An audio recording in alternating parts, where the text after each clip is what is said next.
as a Policy and Partnerships Officer at the Tony Elumelu Foundation, and we would like to welcome you all today to the BeGreen Mentorship Onboarding session. Before we start, I'd like to just lay a few ground rules. The first is we're live streaming this event, so please, if your phone isn't on silent, please kindly put it on silent so that if it rings, we don't pick that up. And two is that we're going to be taking pictures and videos at this event. So if there's anyone who has any concerns about this or about their pictures being taken, kindly let us know so that we can plan accordingly. And without further ado, we would like to go ahead and get started with the Kenyan National Anthem. Thank you.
Thank you. I would now like to invite the Director of Operations for the Foundation, Dr. Hakeem Anasaya, for opening remarks. Thank you.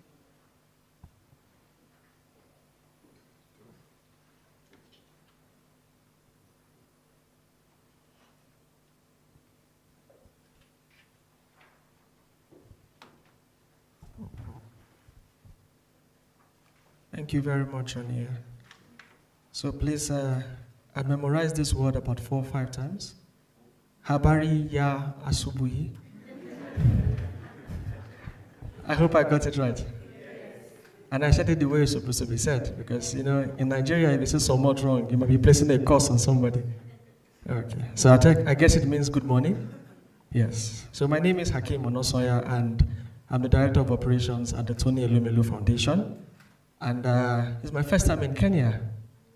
And it has been a very interesting and very nice time here. We got here on Tuesday night, and very, very lovely hotel we are staying in, and the like. So we're glad to be here. I must say that this is the first ever physical mentor onboarding event that the foundation has ever done in its 10 years of existence. So thank you very much for being part of this. Thank you. Also, greetings from our founder, Mr. Tony Elumelu. If he could clone himself into 5 different parts, he would have been here, but he clearly has to be at other places. And also greetings from the CEO, Somache Soluka, who is also at another gathering, and I'm here representing them. The Tony Elumelu Foundation is the leading philanthropy, supporting and empowering a new generation of African entrepreneurs.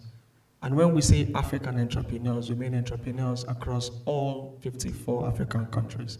We are proud of that, to say there is no country you would go to on the continent that you wouldn't find a Tony Elumelu entrepreneur, from Comoros to Cape Verde to Tunisia, all the way to Ghana and even Nigeria. Why do we do this? We do this for 3 reasons. 1, we believe in the philosophy of Africa-capitalism, which says that if Africa is going to grow, if Africa is going to reach its potential, it would be by the sheer innovative work of entrepreneurs. It would be by the sheer genius of our young people, not by foreign grants or foreign aids. It would be by our own productive hard work. And because of that, we've been supporting entrepreneurs since 2015. And we've trained, mentored, and funded over 21,000 entrepreneurs across the continent. Of that number, close to 800 of them are from Kenya.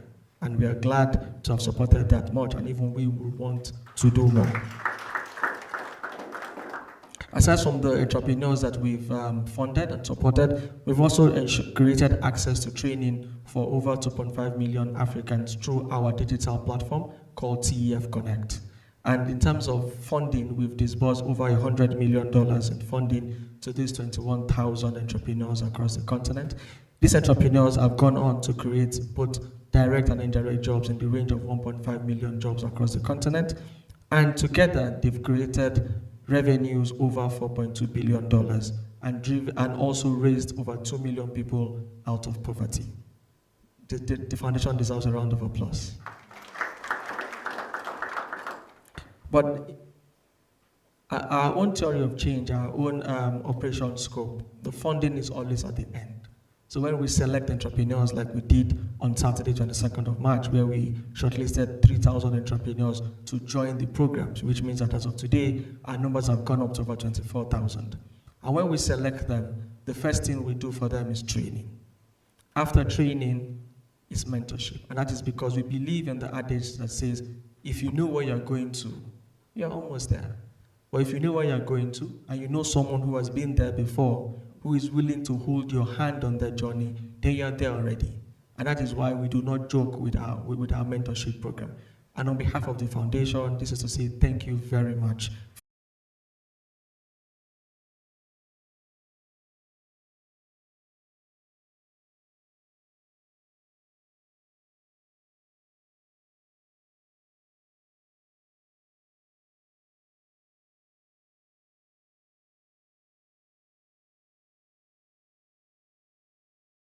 Development, Technology and Innovation at the Micro and Small Enterprise Authority for his remarks. Thank you.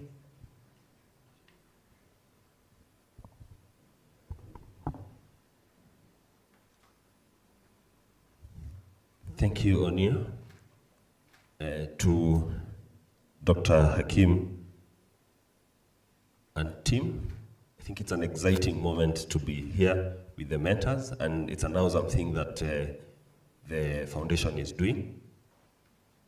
As you've heard, I'm Engineer Karani Edward from Micro and Small Enterprise Authority. So my role is very simple, to get people to know Micro and Small Enterprise Authority. So I'll start with a question. How many know Micro and Small Enterprise Authority? Or have heard about it? 50%, so I have a 50% to cover. And I'll try to do that within the next 5 minutes. So Micro and Small Enterprise Authority is a government agency within the Ministry of Cooperatives and MSME Development. Our key role is very simple: to support micro enterprises, small enterprises, and medium enterprises to be able to scale. And how we do that is develop, promote, and regulate. So I'll try to explain those 3 components. So in terms of promotion, we support in terms of market access. So we identify opportunities and then organize different MSCs to be able to access those opportunities.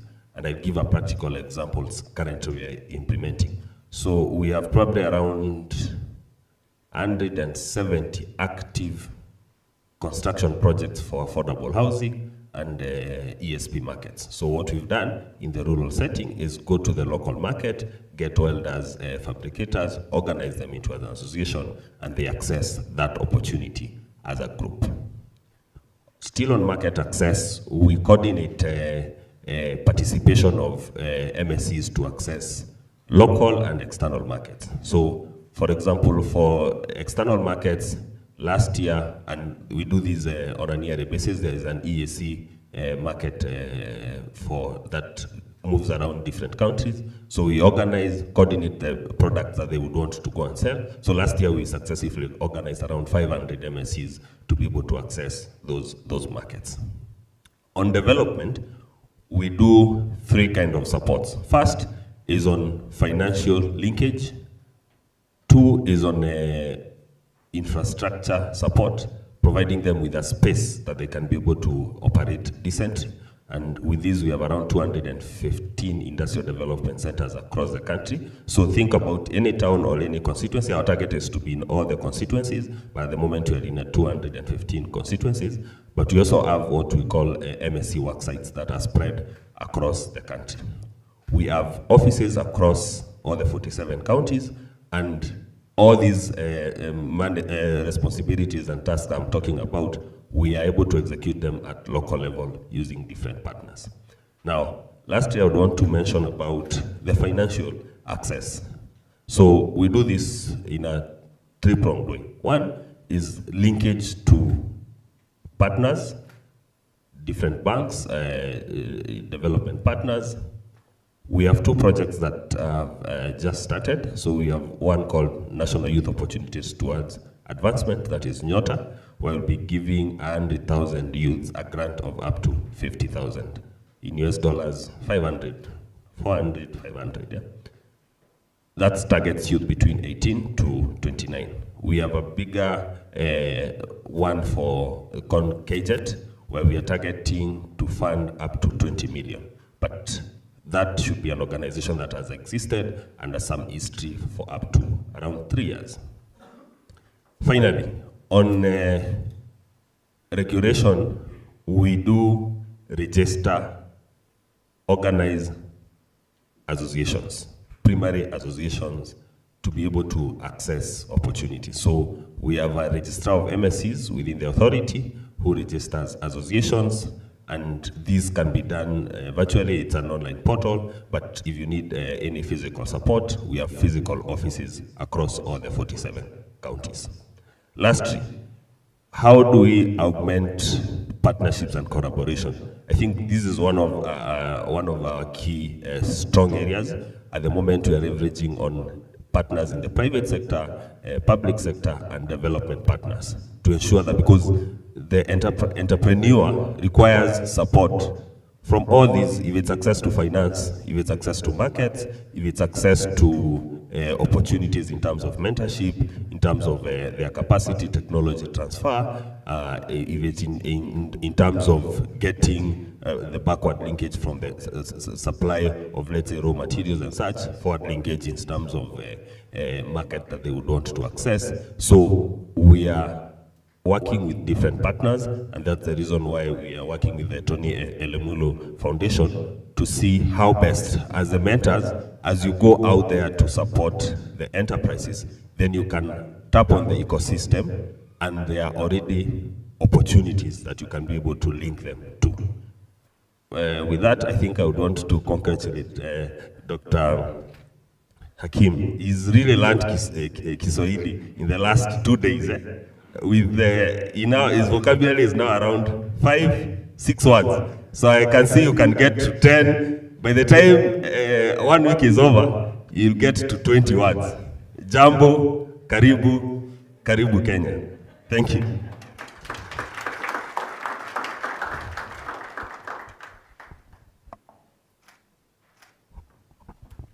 Thank you so much, Mr. Karani. I think Hakim is giving all of us a run for our money, so we'll also learn, not just him.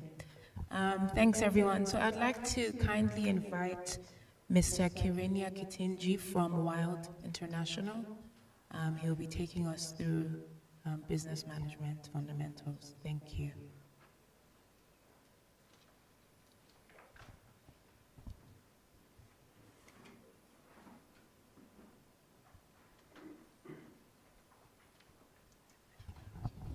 All right, good morning.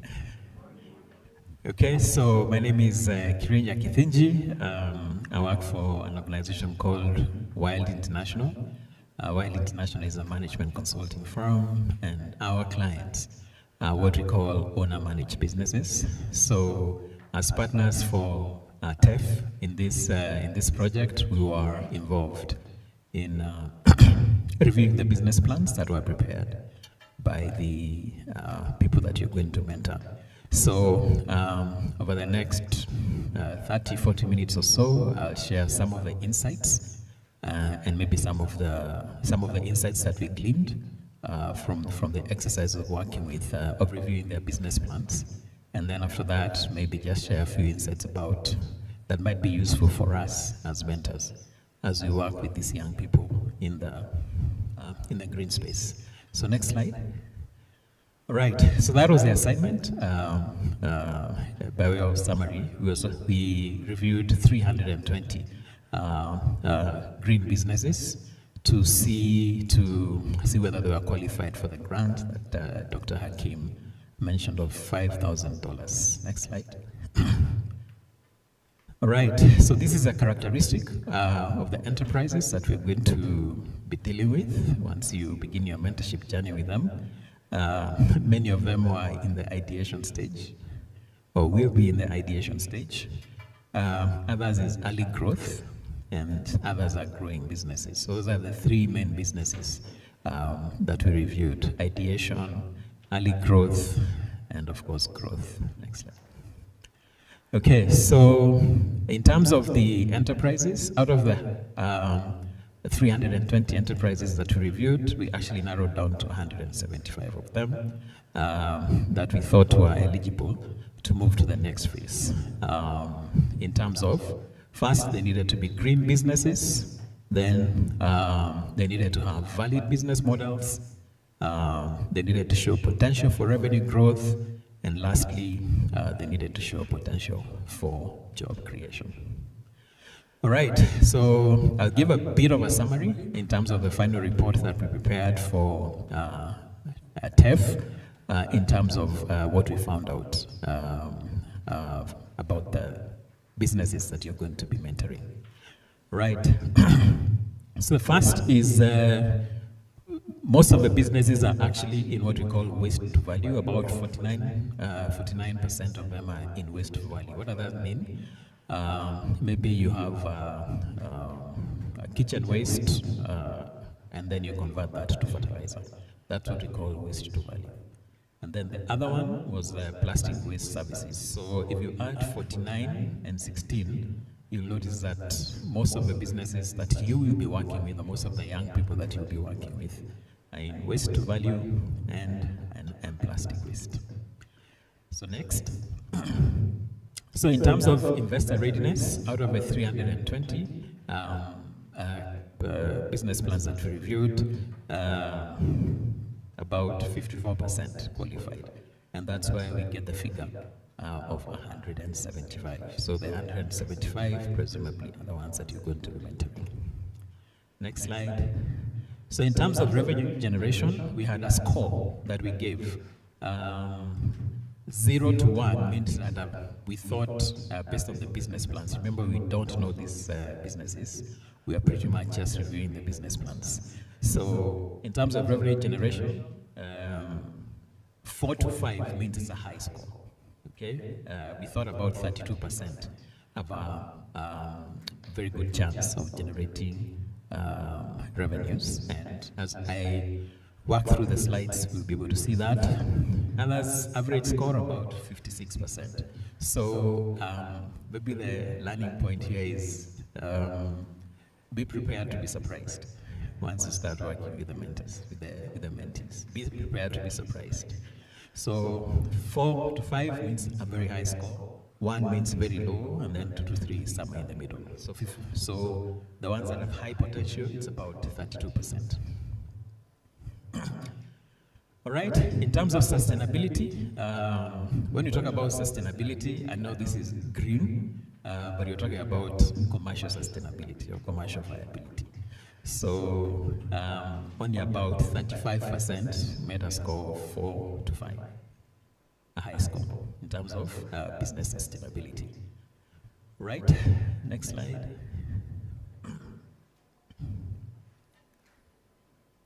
Okay, what about environmental impact?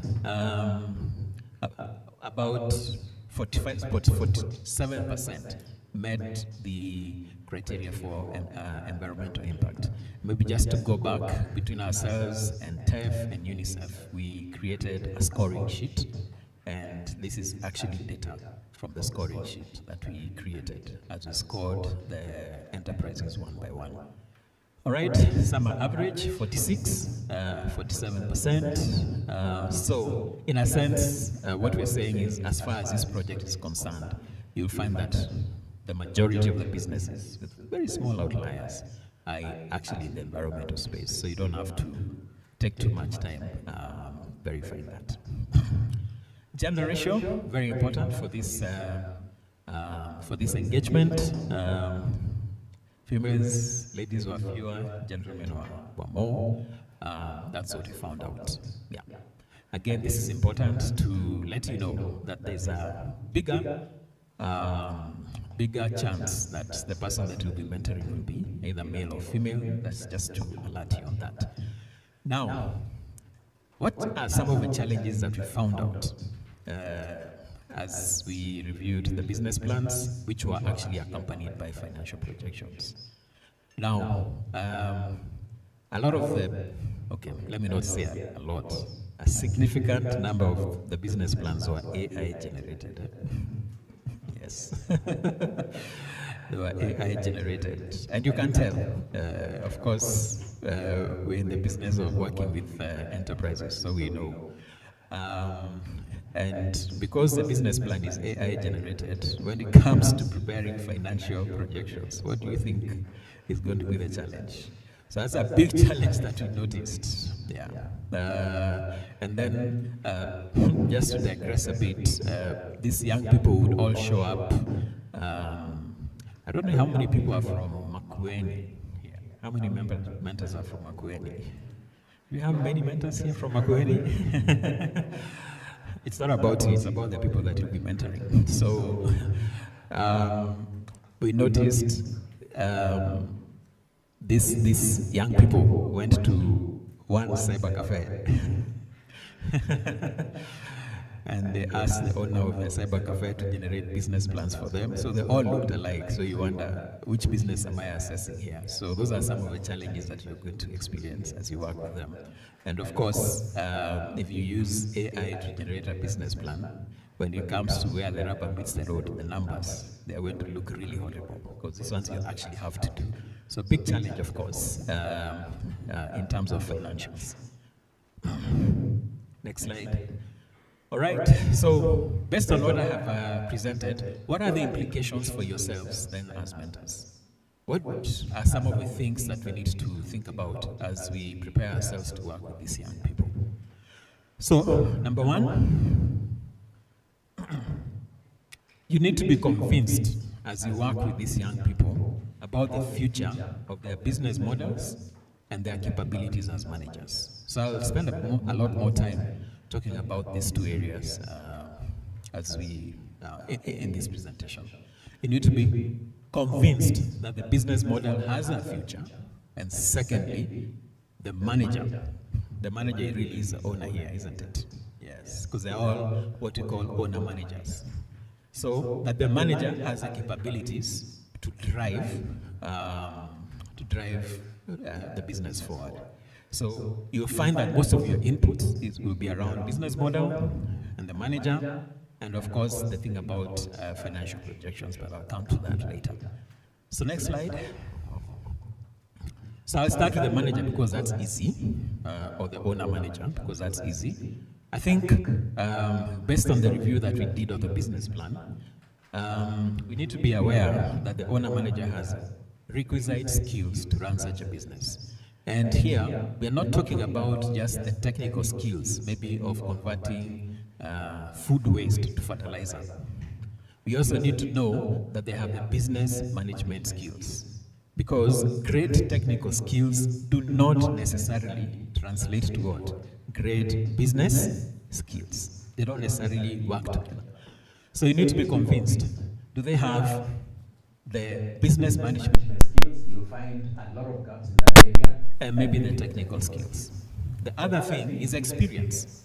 Now, the person who is ideating, for instance, the only experience they have is ideating. Everything exists in their head, so to speak.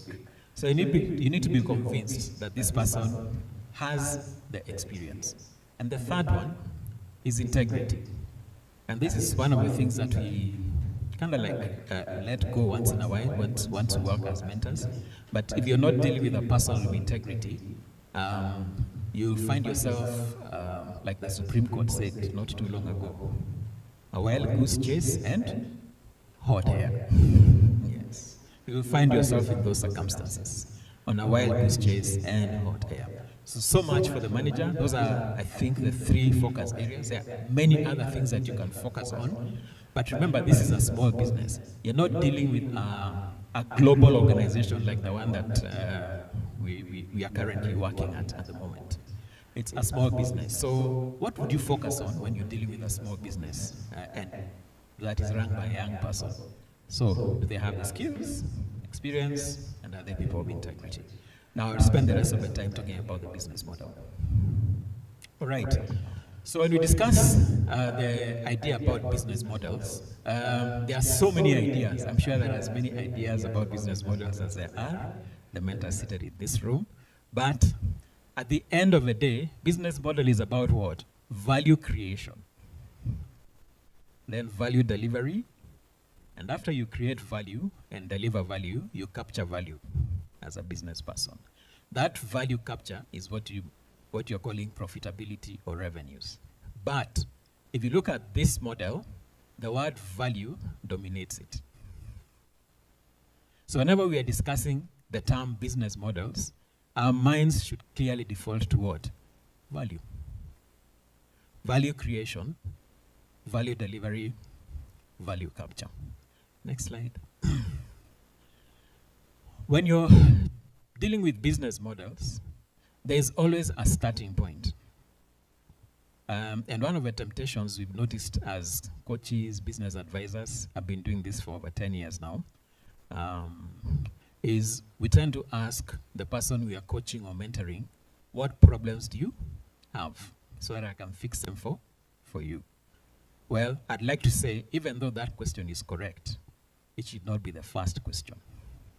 The first question is, you should start with the customer of your client. So start with the customer. So is what the business doing desirable as far as the customer is concerned? Is it viable in terms of commercial viability? Is it feasible in terms of technical and organizational capabilities? Now, when you have an intersection of those 3, what you're doing is desirable from the customer's point of view. What you're doing is viable from the customer's point of view. And what you're doing is feasible. The intersection of those, then you can start talking about the solution. So when you're coming to mentor me, you need to find out who my customer is. That is a starting point of the mentorship engagement. Who is my customer? And I'll take us through a model that we can use among the many models that you know. It's always good to have an extra tool in the bag. But start with your client's customer. Which customer are you serving? What you're doing, is it desirable for that customer?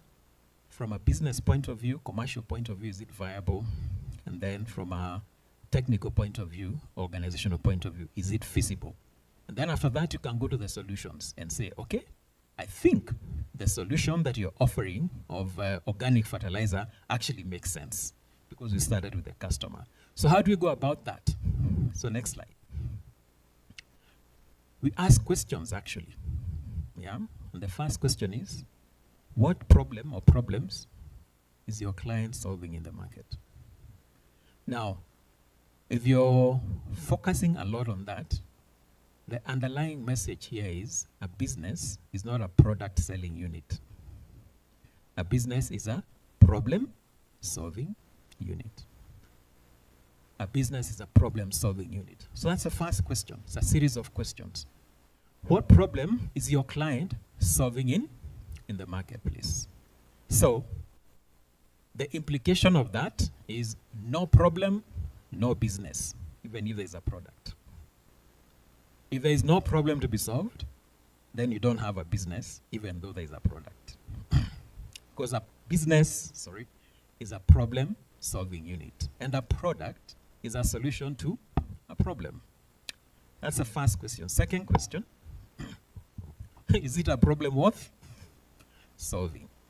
It's about sizing up the market. For instance, if you've set up a business to fix laptops, for instance, and there's only one laptop in Kenya, is it a problem worth solving? Yes. So is it a problem worth solving? Third question, who is it that has the problem? Who is it that has the problem? It's a question of the market. It's a question of who is it that has a problem. Is it tomato farmers? Is it high school students? Is it small businesses? Who is it that has a problem? So those three questions are absolutely important. And I'd like to say this. You skip these first three questions, you're definitely, if you don't get correct answers or accurate answers to these first three questions, you're definitely on a wild goose chase. Everything else just builds on this, and I hope I'll be able to demonstrate that. That's the third question. The fourth question, what's preventing them from solving the problem? Once you've identified who has the problem, what is the problem?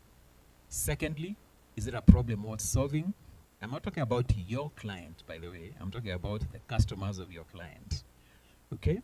So those customers of your client, what's preventing them from solving the problem? What's preventing them from solving the problem?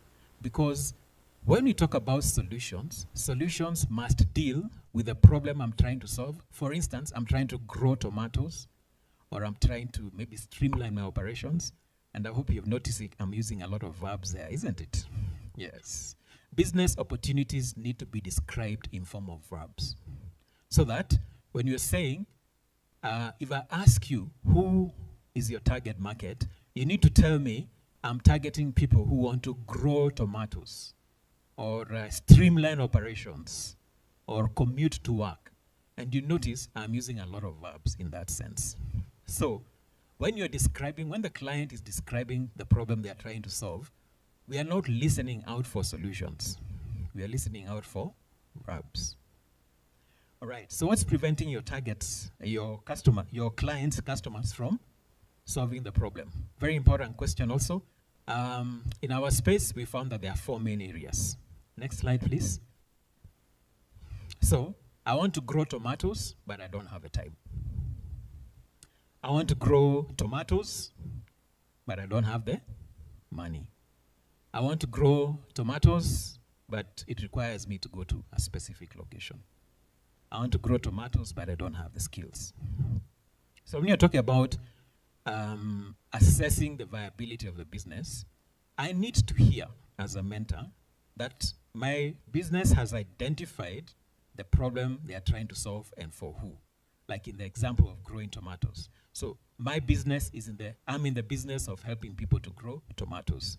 But it's also very, very important to think about that target market also and ask what's preventing them from solving the problem of growing tomatoes. And I'd like to say this.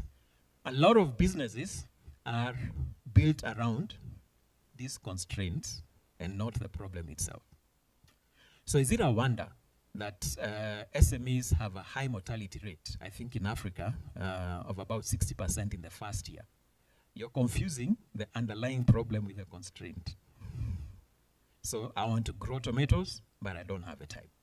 I want to grow tomatoes, but I don't have enough money. So you say, I'm targeting people without money. No, money is a constraint or an obstacle as I'm trying to grow tomatoes or streamline operations or whatever else that I'm trying to do. So those are the 4 main areas. You could add another 10 or 20 or 30, but these are usually the 4. Now, 4 questions. What problem are you solving? What is it a problem worth solving? Who is it that has a problem? And what is preventing those people with a problem from solving the problem? Once you answer those 4 questions, what's the next step? Next slide. Then you can articulate the value proposition. Then you're able to articulate what is called the value proposition. What's a value proposition? It's a specific outcomes or results that customers can expect from your product when they are faced with certain tasks or goals. That's a value proposition. When they are faced with certain tasks or goals. So you're telling me, when you want to grow tomatoes and you have no money, I have a solution for you that is affordable. That's a value proposition. Yes. Let's move on. So after you identify you've answered the four questions, then you're able to articulate this business, this should be the value proposition. Now, once you are able to tell what the value proposition is, the next step is to be able to identify what will it take to deliver the value proposition. That's what we call what? Critical success factors. At least in our business, we call them critical success factors. And what are they? They are specific elements or activities that are deemed necessary for delivery of value proposition. So when you talk about critical success factors, I'll show you in the next slide. Please avoid words like quality, efficiency. We know what you're saying, but we also don't know what you're saying. Be a lot more specific. And I'll give an example in the next slide. Let's assume that you're in the business of making bread, so to speak. Okay? If you look at this, that bread, the features of the bread must solve the problem. That's what I'm calling nailing the job. And they have to deal with the constraints of a target market. And those things you have to do simultaneously, by the way. You have to solve my problem and deal with the constraint simultaneously. So that's a bread. But for you to do the bread, to deliver the bread that solves the problem that you've identified in the market, there needs to be some form of what? Processing. What does that mean? It means what you do, how you do it, and the resources, whether they are physical or equipment like this that I'm using, or personal resources. So what you're doing is important, how you're doing it is important, and the processing resources are very important. Then, of course, to process well, we need what? Proper raw materials. So you can see how you think through the critical success factors. So you have a value proposition, now that you've understood the problem, and the constraints, and the target market. Then, the next step is to ask ourselves, what's absolutely critical for delivery of that value proposition? All right, so once we ask those questions, the other question is, how will your client survive what? Competition. Because he's not the only person who is solving that problem. How will the client survive competition? A very, very important question. Now, one of the things we noticed when we were reviewing the business plans is the TEF fellows had a very narrow view of competition. Yeah? And we should not join them in that narrow view of competition. Because they tended to think a competitor is somebody who is doing what you're doing. So for instance, if I'm in the business of selling water, I would term my competitors as the other people who are doing water. But the truth of the matter is, competition does not just come from who else is doing what you're doing. It also comes from what? How else the problem can be solved. Yes, which is why we need to start with the problem. What problem are you solving? Yeah. How else can the problem be solved? And what we have learned in our 20 years or so of working with SMEs, the biggest source of competition is not who else is doing what you're doing. It's how else the problem can be solved. And you'll notice your mentees, the people you're going to work with, have a very narrow view of competition. So question number 6, how will your client get the next clients? By the time you're coming to mentor me, I already have 10 clients or 20 clients or 30 clients. So how will I move from 30 clients to 40 to 100 to 10,000? That's where you come up with the opportunities for growth. How will your clients get to the next customers? And let's simplify the process for them, please. It means asking what? Next slide, please. As far as customer acquisition is concerned, it means asking 3 questions. Those customers that you identified, remember the third question was what? Who is it that has a problem? Now, those people that you have identified, tomato farmers or whatever else, where are they most likely to be found? Now, this is a very, very important question because a lot of the answers we receive when we're working with SMEs is something so generic. They are online and they are everywhere. All right. So let's just take that example. Your clients are everywhere. Now, and I'm your salesperson, and you're sending me to do sales for the day. Where are you going to send me? That place called everywhere. Very important question. Where are your clients most likely to be found? Very, very important question. Next question. What's the best way to reach them? What's the best way to reach them? For some of them, Maybe it's face-to-face, others it's online, others it's a combination of the two of them, others it's in events like this, whatever else it is. What's the best way to reach the clients? And those are some of the things that you need to think about as you mentor your clients. There's a third question around client acquisition. What should be the key message? What are you going to tell the clients when you find them? You know, they're on 5th floor, they're in this room. So now that you have found them, what are you going to tell them? Are you going to tell them you sell water, or you're going to tell them you're in the business of quenching thirst? What are you going to tell them? So the messaging is where we fail a lot. Yeah? And we say we are posting on social media. When was the last time you converted a sale from social media? Sometimes you actually have a great product and a great problem to solve, but you are not communicating because you tend to talk a lot more about the products instead of talking about my problem and how you're going to solve it. So what should be the key messages? So those are 3 questions. Now we are simplifying the process here. Like I said, we are not dealing with a multinational, like I don't know which one, Kenya Airways or something like that. We're dealing with a small enterprise. All right, next slide. We are now on question number. So when it comes to funding, and I'm on the tail end of my slides, I think. When it comes to funding, it's very, very, very important to ask yourself, will the funding help in client acquisition? Will the funding help in value proposition? Will the funding help in enhancing critical success factors? If you miss out on all those 3 things, the funding will not have the intended effect. So which is why, as a mentor, you need to be very clear about being able to identify your client's value proposition, coming up with a proper client acquisition strategy, and thinking about the critical success factors that are necessary for the delivery of the value proposition. So when it comes to funding, as a former banker, although I left banking a long time ago, there are certain mistakes that we make when it comes to funding. And the big one is we made mistakes in the past, and now we want to correct those mistakes by borrowing more money. So now you have 2 problems. If you borrow that money and the business collapses again, then you have 2 problems to solve, isn't it? Yeah. So which is why we say, let's sober up. When you're talking about funding, don't just say, I need money for equipment. It could be true, but is that equipment what? A critical success factor. But you cannot tell whether it's a critical success factor until you find out what? The value proposition. Yes. And then, of course, client acquisition. What we are saying is you could borrow money, your clients could borrow or look for funding for so many other things.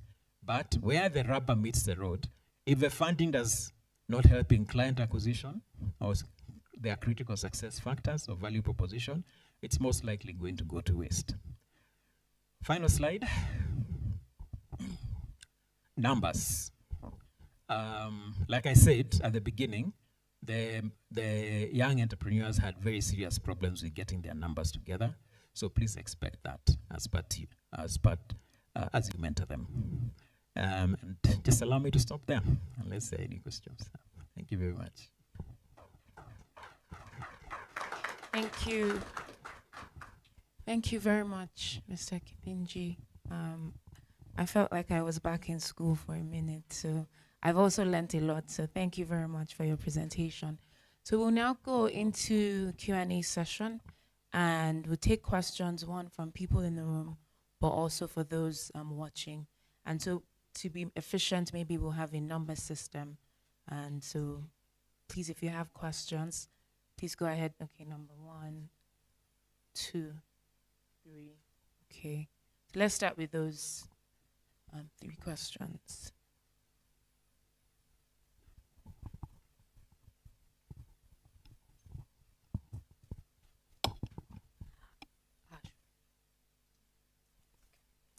Wow, thank you so much for that presentation. I feel like maybe sometimes we just generalize some of the things that we know, but when you put them like that, it hits a different spot. I think for me, numbers are very important as well, and I feel like you've glossed over that slide a bit. I would want to know that perhaps what are those critical things that you should look at when you're looking at numbers so that we are also more aware about that. All right, thank you for the question. So let me just answer that very quickly. The previous slide, this one. Expenses are a big thing. Revenue projections are also a big thing. And especially about numbers, because you are talking about the future. The future is driven by what?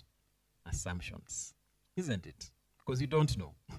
So when you're generating expenses, revenue numbers, and profitability, those are absolutely important when it comes to financial projections.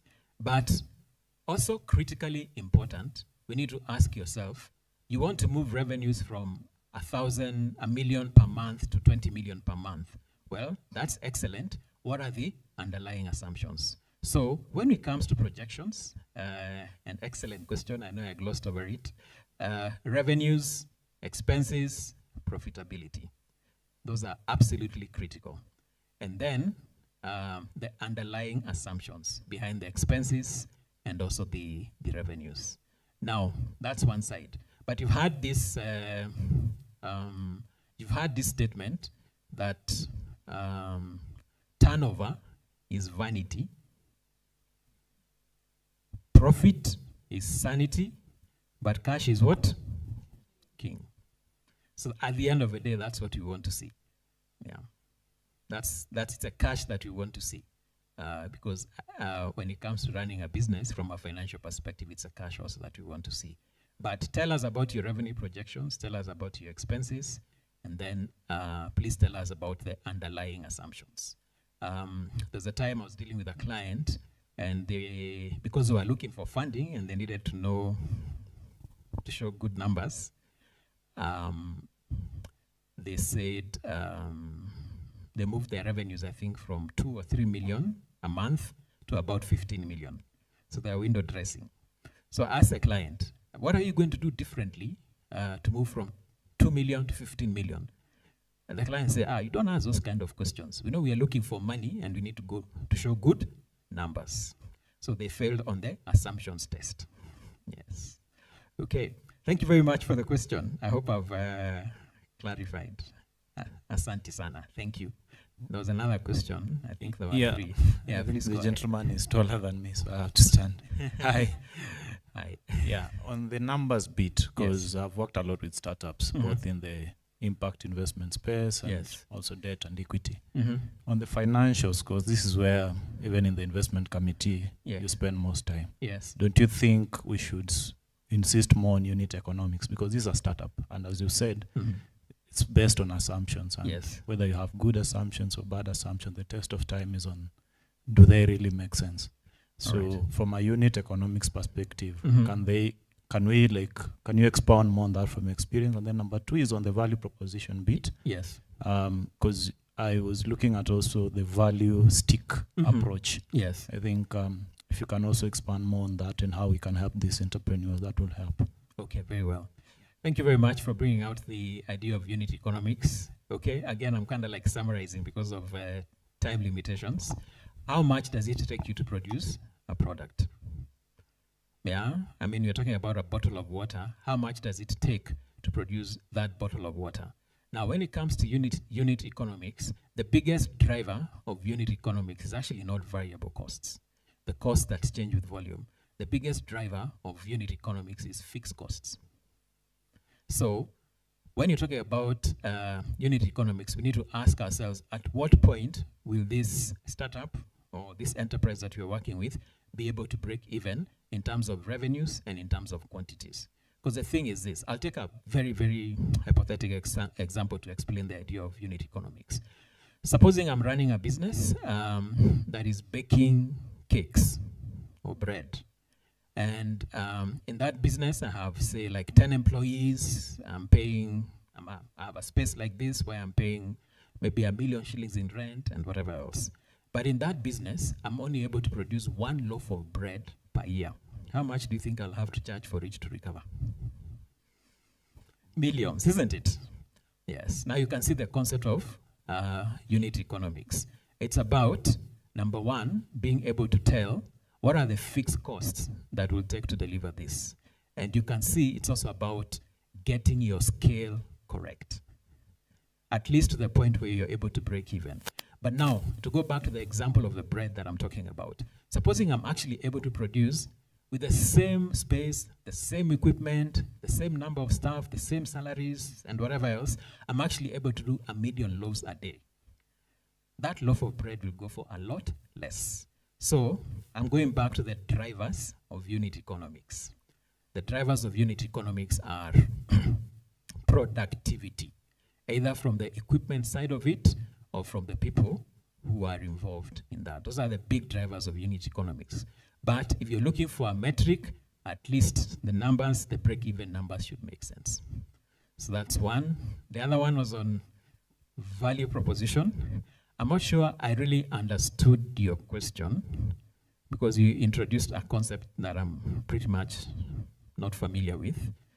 But if I may come back and say, as mentors, if you are not convinced that the business has a valid value proposition, then you should give that feedback immediately. And I'm glad that you also work with startups on the funding side, or you mentioned something like that. One of the things I've noticed with financiers is they obsess on the numbers and they forget the business model.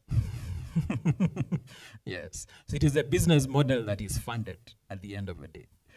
Yeah, so the numbers don't finance themselves, the business model. So they tend to obsess around the numbers, which is why I've kind of like summarized.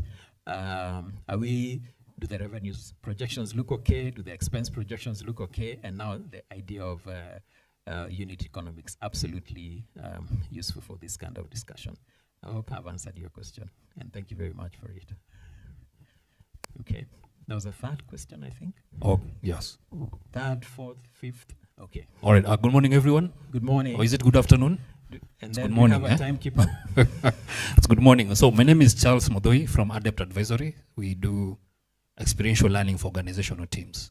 If I say I have 2 questions, then I will be crucified. So I have question 1, A and B. All right? And add C. So the first question is, you mentioned something to do with AI. Mm-hmm. It's interesting that you're being told that the future is AI. Mm-hmm. AI is the future. It's the new norm. Mm-hmm. So I wanted to ask, during your analysis, what's the minimum threshold? And I know there are some organizations that stick to 20% Mm-hmm. AI, the rest should be natural. Mm-hmm. So perhaps maybe from your end, do you usually have a minimum threshold? Because somehow ignoring that AI will be a bit tricky. Yes. Let's be honest. It will be used by some people. True. And then the part B is, in business, you usually say when it comes to investing, you look at the horse and the jockey. Mm-hmm. So the jockey being the founder Mm-hmm. and the horse being the business. Yes. So at times during the mentorship, we might focus too much on the horse, Mm-hmm. but we forget the jockey, who is the founder. Mm. And at times the business is a reflection of the founder's character. Yes. So how do we navigate understanding the founder's character in a genuine way? Yes. Without looking at the hot air? Thank you. Very interesting question. Thank you very much for your question. Yes, we don't, to go to the first question, we don't have a minimum for AI. But now that you've suggested 20%, that sounds like a good maximum in terms of a business model. Because the thing is, our principle really, let me just go back to the principle itself. We are not saying that you cannot generate good business plans with AI, and they can look really good. But the truth of the matter is, if you yourself cannot articulate your own idea, even if you have a problem with language, you can speak the language you know, and we'll interpret it for you. We'll use the same AI to interpret it for you. If you cannot articulate your business idea, then we have a problem with that. Yes. So it is not, it's probably because the idea is a problem itself. So that's a first step. Because for me, and really good that you've asked that question, for us as an organization, the first audience of a business plan is yourself. It's not even a financial. So you're talking to yourself first before you talk to other people. So if you're using AI to talk to yourself, now that's where you have a big problem. So you articulate what you can. And again, the thing about the value proposition, we found that a lot of the businesses were unable to articulate their value proposition. And it was not a language problem. It's because you've not answered the 4 questions well. What problem are you solving? What, for who? And what are their constraints?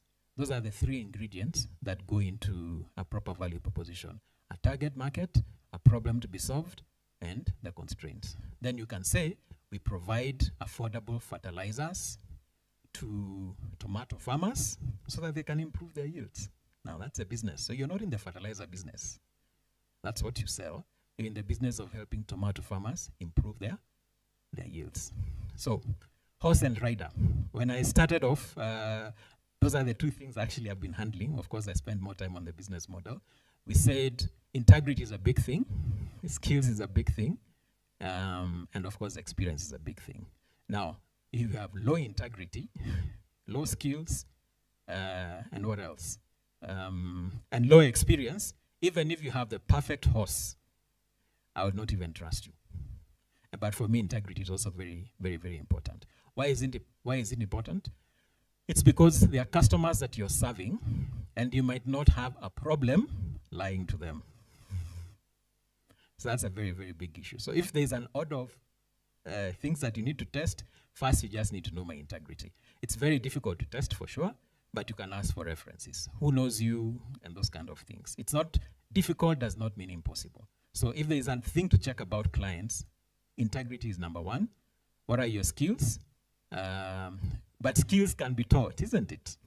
And experience can be delivered in a session like this, because what I'm delivering to you is experience. It's experience, but packaged in a small training. So that's the way I would look at it. Yes. And thank you very much for your question. Yeah. I think there was another question. That one, and then one more. How are we doing on time? I don't have my clock. 2 more questions. All right, go ahead. Good morning, everyone. I'm Bernard Banta from FinPlus Group. We provide tech to financial institutions, banks, circles, and other financial institutions. Let me ask a question. So that? So we're listening to your value proposition. Yes. What happens when you provide the tech So solution? the problem you're solving Yes. is there are so many financial institutions that have been cropping up Yes. for the last 7 years. Yes. And there are still many businesses like that. Yes. So, but there are not enough tech providers Yes. to provide them with the technology Mhm. they are solving. Mhm. So our biggest problem Mhm. that we are solving when we started the company Yes. is there were 2 billion adults Mhm. in the world Yes. who didn't have access to formal financial services. Mhm. At that time, Mhm. there were 50,000 financial service providers. Yes. So we're wondering, with the number of financial service providers in the world, Mhm. how comes we have 2 billion adults who don't have access to these services? Yes. So we started researching into that, Mhm. and one way to solve the problem was to open a big financial institution Mhm. so that we can reach out to them. Mhm. But that was not the biggest problem, Mhm. and also we are not bankers. Yes. And also it requires a vast amount of resources Yes. to be able to open a big financial institution that will be available in places where these people are. Yes. So another way and which we solve the problem Mhm. is we realized Mhm. the problem is lack of the right technology. Yes. A good example is the impact of how M-Pesa has been able to solve that problem. Yes. So, and because we are expert in tech, Mhm. we focused on providing the right technology Mhm. to these financial institutions Mhm. so that they can reach out to people who are financially excluded. That's your value proposition right there. Excellent. But sorry for interrupting. Please, No it's your problem. question. Thank you for you. the question. Yes.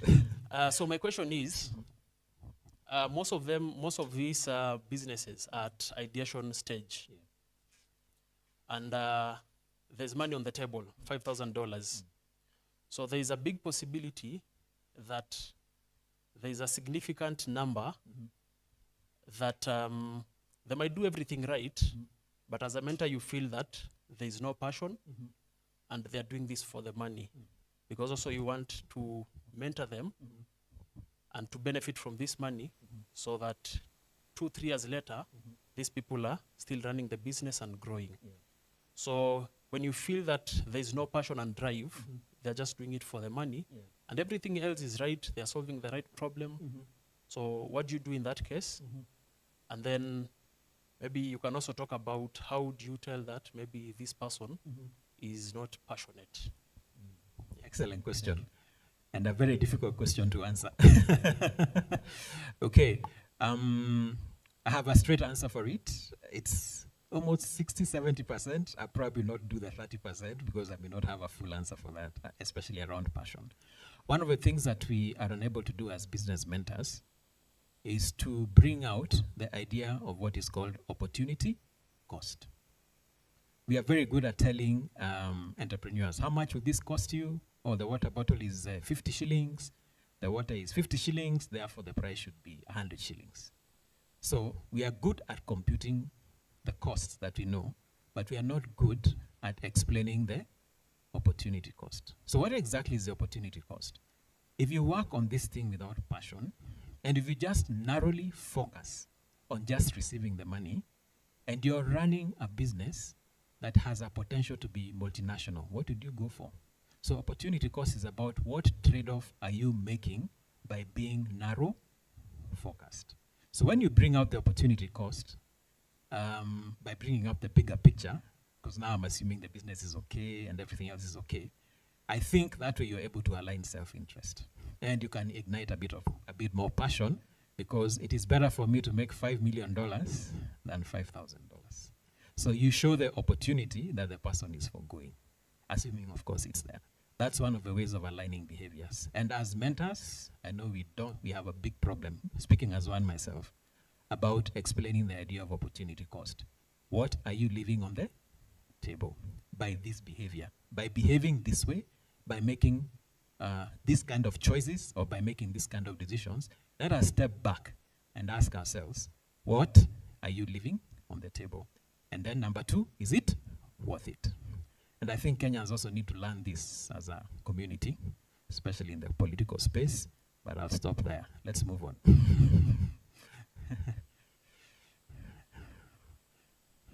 And thank you all for your questions. They are very well appreciated. Yes.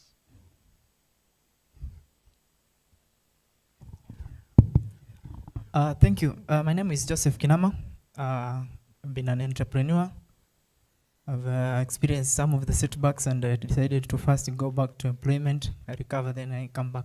So you have talked about the pillars of entrepreneurship, and you have, for a confounder, you have said that having the skill is a key factor. So, and we have seen that like most of the founders running tech companies, they have zero skills on technology. Even like the one running, the founder of Alibaba, that is Jack Ma, he knows nothing about tech. He was actually a teacher. So what about if they have done their SWOT analysis? They have no skill in that area, but they are going by the higher option for the talent. How will you advise about that? Thank you. Excellent question. The thing is, if the entrepreneur does not have the skills residing with the entrepreneur, does he have access to the skills? That's also, at least it's a fallback as far as I'm concerned. Because I know nothing, for instance, about baking bread. Completely clueless. But I've seen the opportunity, and I know I can sell 1 million loaves every year, and that's a lot of money. But what do? I assemble a team with the skills of baking. I'm a very poor salesperson. I assemble a team with the skills of what?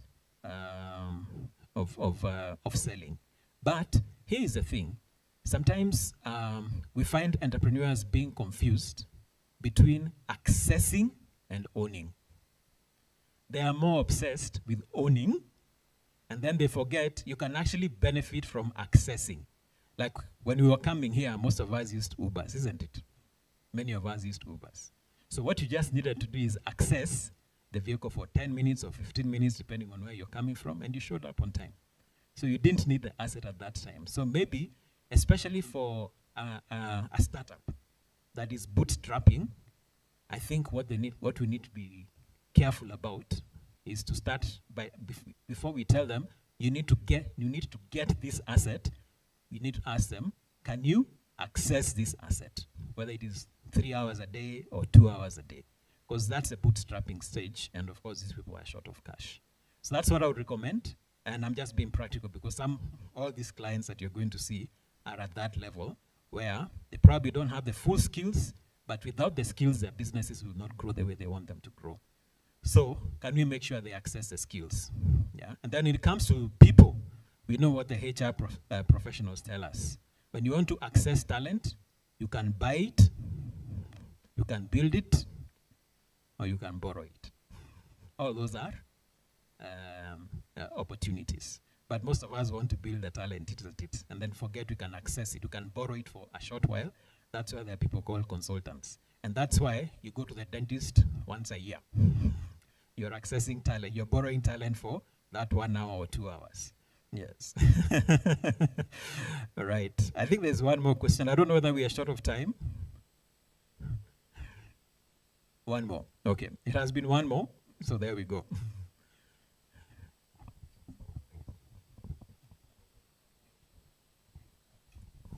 For this excellent innovation, we are very grateful for this very, very insightful thing. So my name is Jacob Nato. I come from Kipra. So I just have 2 issues. One is whether we can ensure that this initiative, we can spread it across the 47 counties, because as a country we have 47 county governments, so that we ensure that these enterprises and startups, at least we have a face in each county, so that we don't have all of them crowded in one place. Then just a question to the Tony Elumelu Foundation, the scalability of this good grant, whether it can be upscaled, so that instead of 3,000 entrepreneurs, you can target even 10,000. I think it will have a big impact. Otherwise, thank you, and I think government is keen on job creation, so I think this is a very good initiative to support the job creation. Thank you.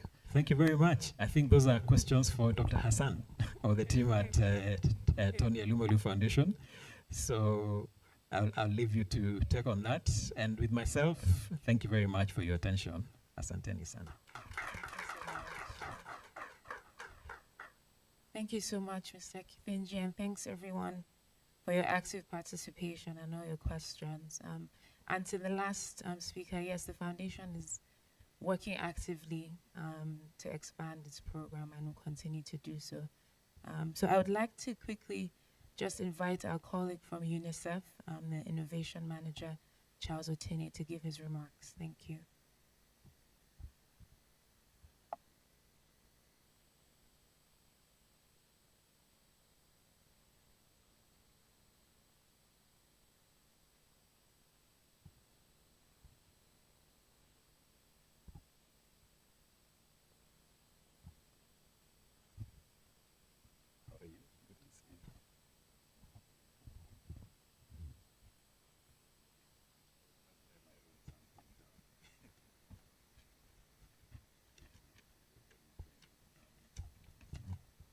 Good morning, everyone. It's an honor to be with you here today. I want to welcome all the mentors, our partners who have gathered at this critical juncture in the BeGreen program that UNICEF has been implementing. Your presence here signifies a shared commitment to empowering young people in our communities. I'd like to give a heartfelt thank you to Tony Elumelu Foundation for its pivotal role in supporting the BeGreen program. as well as the generous support of IKEA Foundation. We also want to appreciate the government of Kenya, the Dutch government, and Sweden, whose dedication to youth empowerment and sustainable development has been very critical in making this initiative a reality. Together, we are embarking on this journey to cultivate innovative solutions in the waste sector in Kenya. And I'm excited to discuss how we can collaborate and support our talented young people who have, some have received seed funding through BeGreen, the program that we're implementing, and through other structures. It's estimated that Kenya generates a couple of thousand tons of waste daily, and this is filling our landfills and different areas in Kenya. But it's also quite a struggle to see 1 in 3 of our young Kenyans struggle to get a job. And BeGreen is really stepping in to fill this massive gap that exists. The BeGreen program is aligned to UNICEF program called Generation Unlimited. That is focused on skilling, training, educating, and connecting the more than close to 2 billion youth globally to opportunities, including work, including internships, including all other opportunities that prepare them to be able, active citizens. In that sense, we are turning waste into an opportunity by skilling young people to build businesses either in recycling, in upcycling, circular innovation, and what have you. When we invest in young people, we don't just clean our environment through BeGreen, we are creating jobs. And I think you'll be a critical part of this. We are also empowering communities to unlock a greener future for us all. Through the program and through the collaboration with the Tony Elumelu Foundation, we are thrilled that BeGreen has identified close to 100 plus youth-led businesses that are investment ready to scale across the Kenya's waste sector. These aren't just ideas. We believe that these can be proven solutions ranging from upcycled fashion to solar-powered waste collection and what have you, that are designed to tackle our environmental crisis while creating jobs for many young Kenyans. We are helping these young entrepreneurs refine their models, attract investment, grow their impact through seed funding, through expert mentorship that you'll no doubt ably provide, and through incubation support. I think when I've moved around Kenya, it's quite inspiring to see young women such as Wanjiro, who have collected tons and tons of waste in their community, turning their local dump sites into employment opportunities for their peers and for their friends.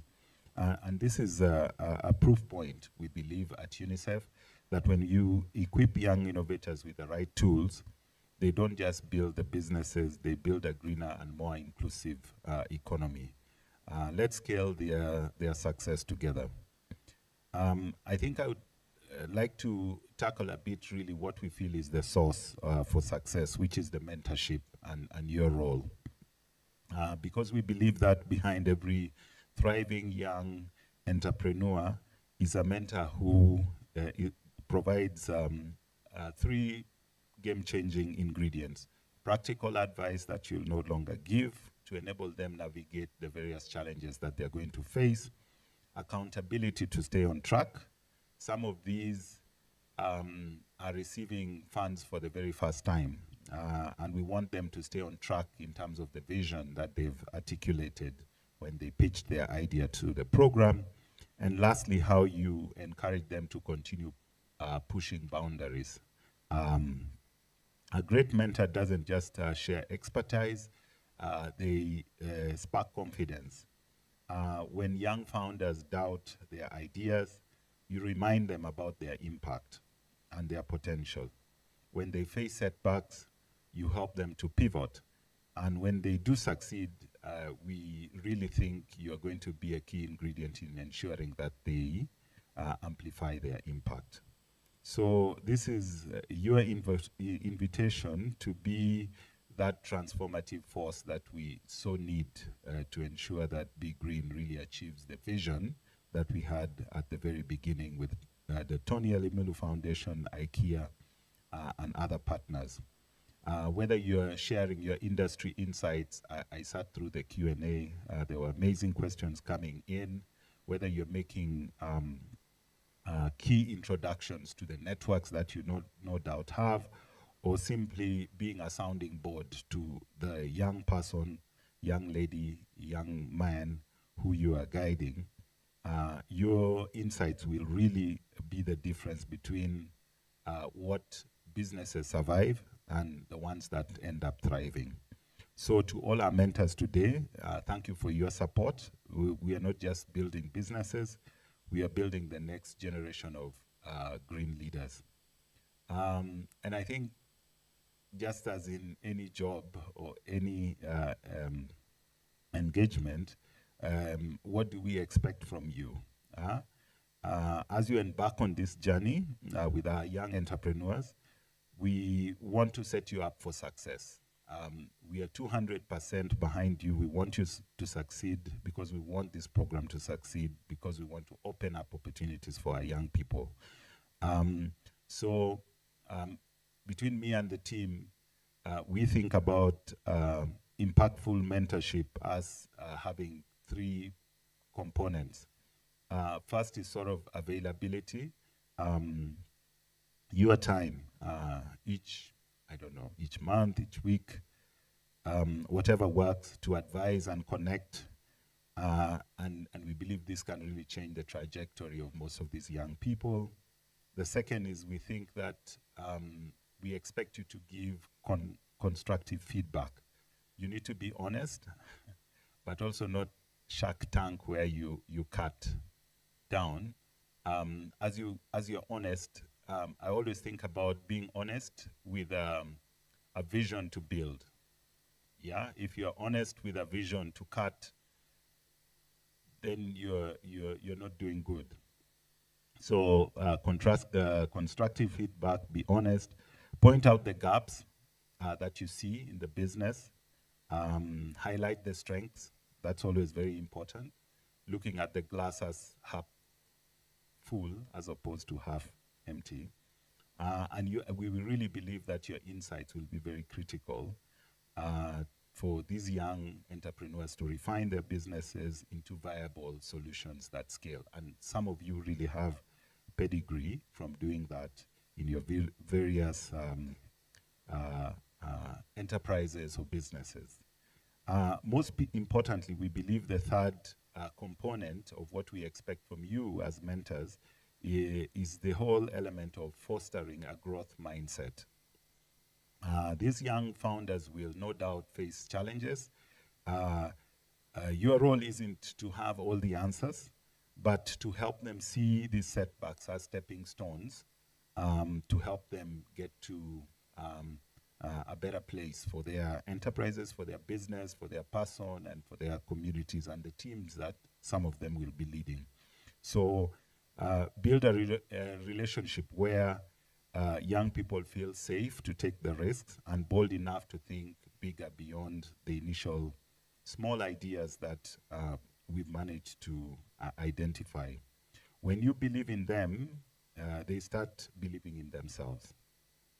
And I think that's sort of the magic of mentorship. You're not just shaping businesses, you're shaping futures. And it's always amazing when you meet somebody who you've mentored or you've taught something, they meet you somewhere and they're like, oh, Onie, Charles, you know, you did X, Y, Z for me. Like, that's what, like, you can't, you know, purchase that. There's no price point for that. So we can't wait to see what you'll achieve together.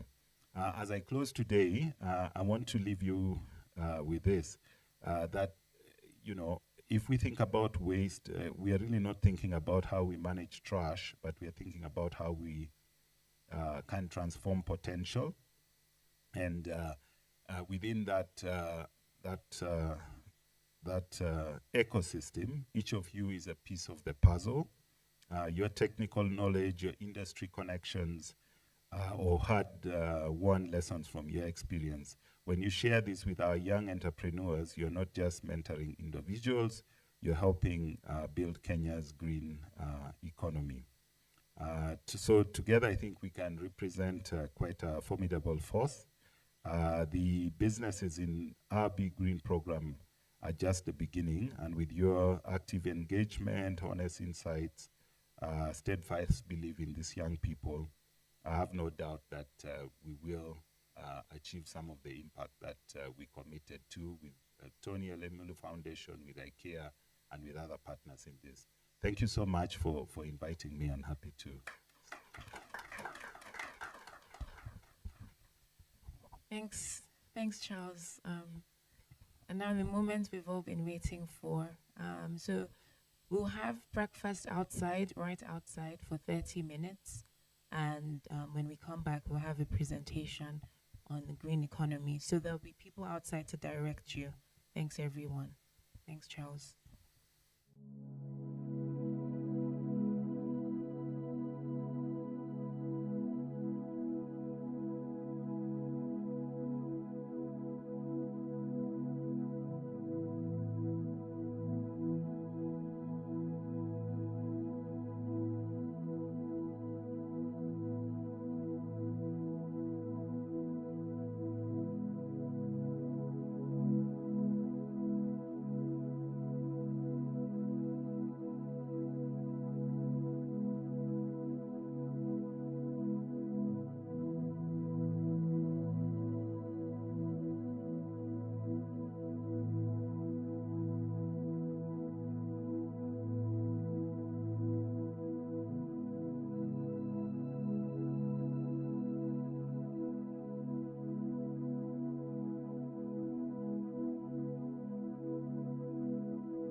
going to now listen to Professor Richie Mwalosi from the University of Botswana take us through the green economy. Thank you.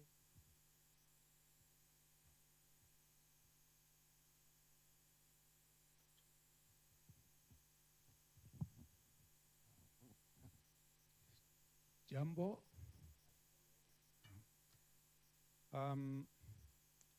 My name is Richie Mwalosi. I'm from the University of Botswana. Apart from my teaching and research, I'm also managing University Innovation Pod, which is an innovation hub within the university, which is open to students, staff, and the community.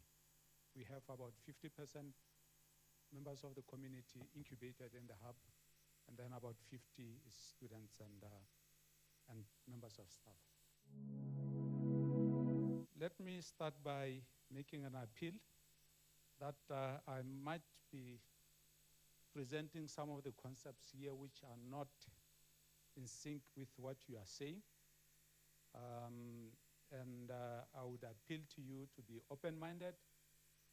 If you are open-minded, you would pick one or two things which you would, from here, go and implement. Because sometimes when you are speaking with the economics people from finance, if you tell them that you need to balance issues of environment and profit, it doesn't sit well with them because they're interested in money and at the detriment of the environment. But the green economy really is on striking a balance of make a profit, but don't damage the environment. Our grandparents, conserved this environment for us. We need to conserve this environment for the next or the future generation. And it is important that we take care of our environment. Next slide, please. I got this map last night from ResearchGate. The countries in dark green, these are the countries which have really made a bit of impact, or they have projects which are making impact in so far as environmental conservation is or the green economy. The rest, we still have a long way to go. But they say a journey of 1,000 miles is started by one step. I think they have started, we will follow. There are always leaders, and then the rest of us would follow. And you could see that almost the whole of Africa is lime, and then that very light green at the top. So we really need to shift to the green economy because of global issues.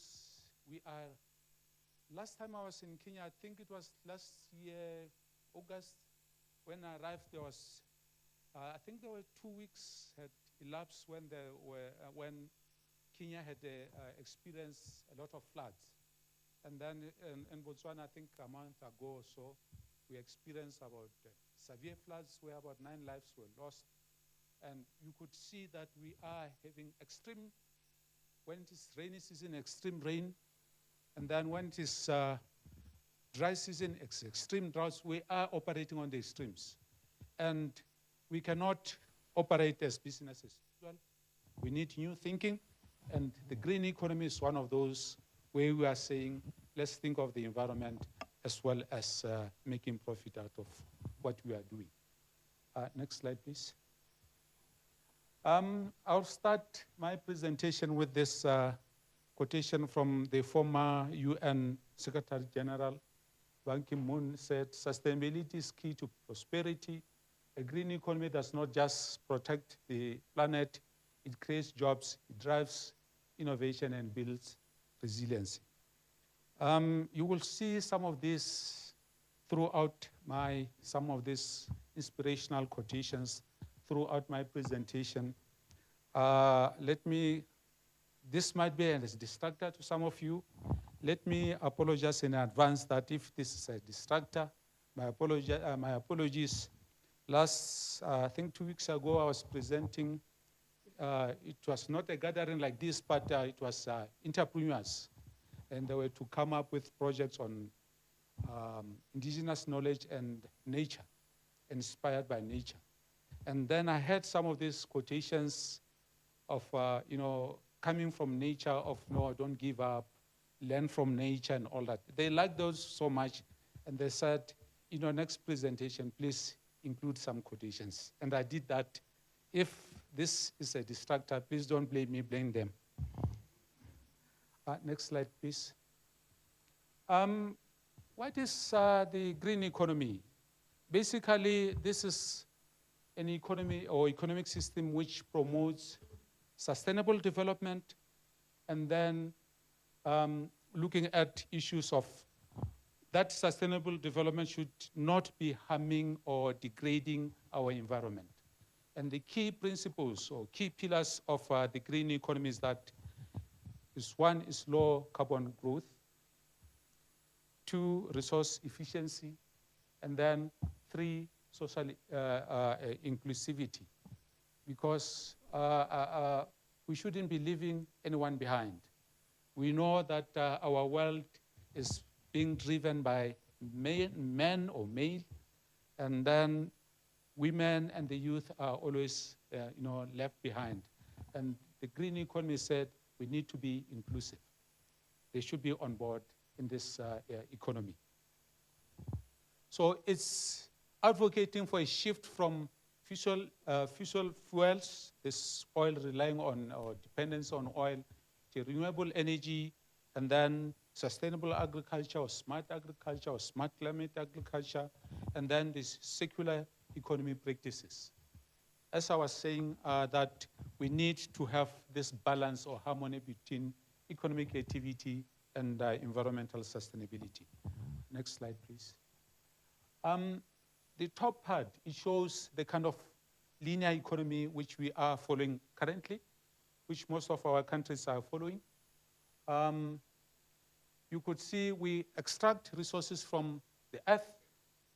After extracting them, we make products, and then we distribute, we use, and then we dispose. This kind of linear economy is promoting what we call the culture of waste. You buy this, you lose emotional touch with it, you throw away. But this economy has led to where we are, where the catastrophic conditions, the droughts, the tsunamis, the floods and fires, where we are. And we cannot continue in that direction. We need to change. And one of the pillars of what we need to do is to move to the circular economy, which is really one of the strategies of achieving the green economy.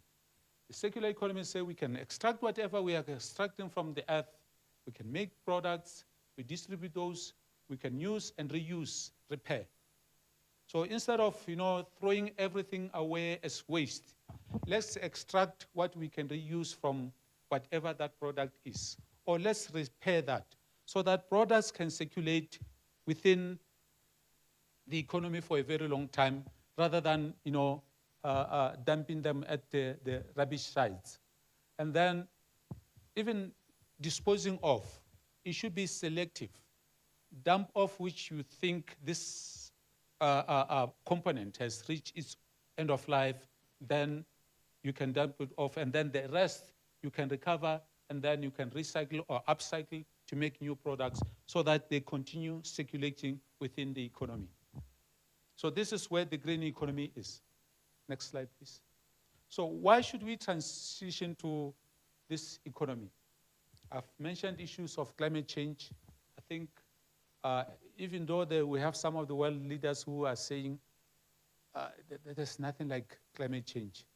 It's just a cycle. The earth is regenerating itself. It will just be okay as we go on. But we in the global south, we are feeling the pinch of all those droughts, all those floods, and and the result of that is environmental degradation, because of the extreme weather changes.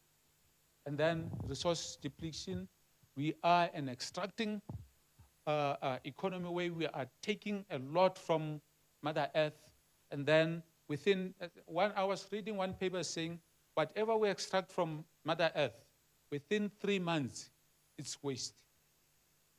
So the green economy say, instead of that being waste, let's circulate that it can be waste maybe after 2 years or after 9 months, so that it circulate within the economy for a very long time.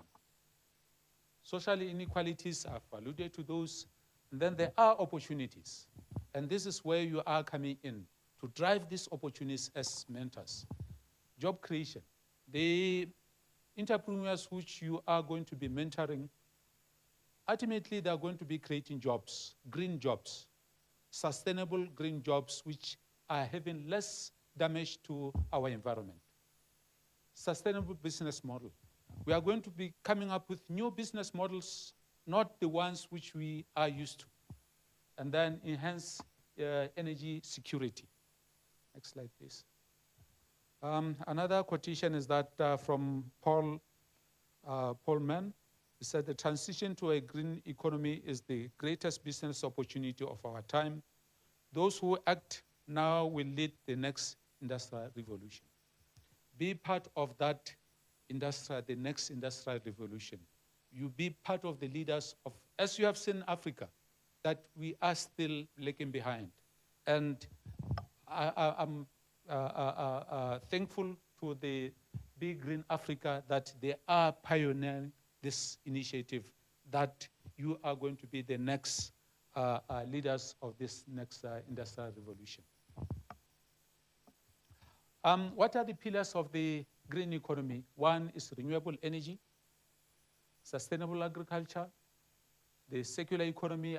You have just seen that closed loop type of economy, the green infrastructure, where we are really promoting the e-vehicles or electric vehicles or electric mobility, biodiversity conservation, and then eco-friendly manufacturing. Not the kind of manufacturing where we are maybe burning coal or we are using a lot of energy from coal, but we need to be coming up with now processes which are using renewable energies and which are causing less damage to the environment. Next slide, please. What are some of the benefits? There are in 4 or 5. One is environmental, where there will be reduced pollution. Just take an example of generating energy from coal. You are burning a lot of things, you are digging the earth, and then that's environmental degradation. But now if you go to the renewables, the solar energy, they are self-sustainable. And then economic, you create green jobs in this green space. And then you will be creating green industries. Social, this is where now you reduce the gap between, the inequalities between maybe male, female, male, the old people and the youth and all that. And then we'll be doing something positive for or protecting our biodiversity, and then there'll be energy security and efficiency. Next slide, please. There are some success factors or stories or case studies on this green economy. One, Kenya, I think you are the one who should be preaching that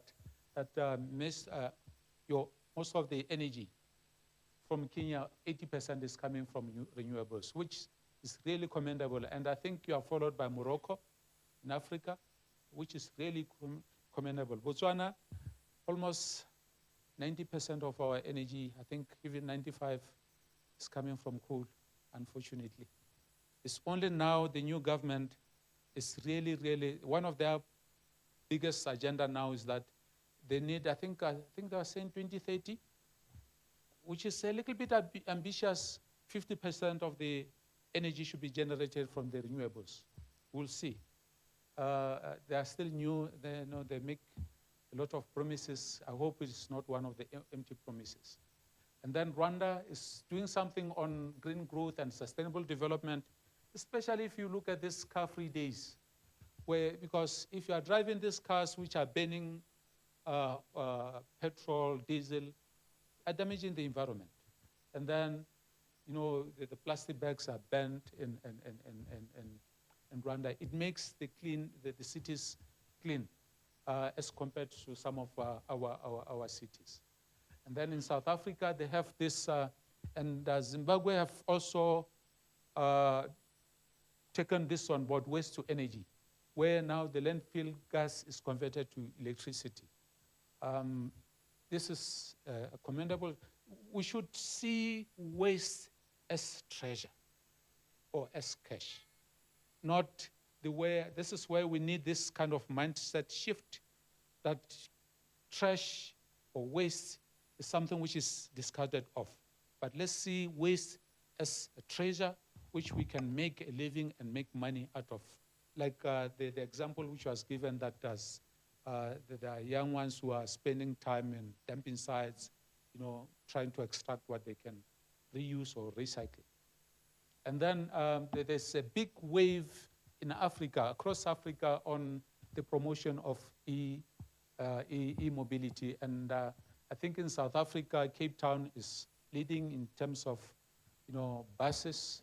And then I think almost maybe 3/4 of countries in Africa, they have something going on e-mobility, or promoting or starting the making electric vehicles which are powered by renewable energies. And this is really commendable. And I think these are the baby steps which would lead us to, you know, to be a sustainable continent in the future. Next slide, please. There are policies, because for you to achieve all this, you need friendly policies and regulations. Because if there are no policies and regulations, you come up with a product, and then maybe you need standards for you to sell. The standards, people will say it should have passed these standards. But if there are no such kind of standards, then you are stuck. But at continental level, we have the African Union Agenda 2063, which promotes inclusivity and sustainable growth. And then we have the African Green Stimulus Program, which supports green recovery. And then the African Renewable Energy Initiative, which aims that we should, as Africa, we should produce at least 300 gigawatts of renewable energy by 2030. And I think most countries are really pushing, even though it's still little, but these little efforts done in different countries, once they are combined, it will be massive. Next slide, please. If you look at the countries, these are some of the countries which have really started developing policies on the green economy. South Africa, we have Kenya, the Climate Change Act, Morocco, renewable energy law. They have, I think, one of the largest solar plant in the world. And then we have Rwanda with their national green growth and climate resilience strategy. Some are still in the process of developing the policies. Some have developed them, but really, I think the drive is, let's put all the regulatory frameworks in place so that when the young entrepreneurs start developing products and services, they are supported by policies. Next slide, please.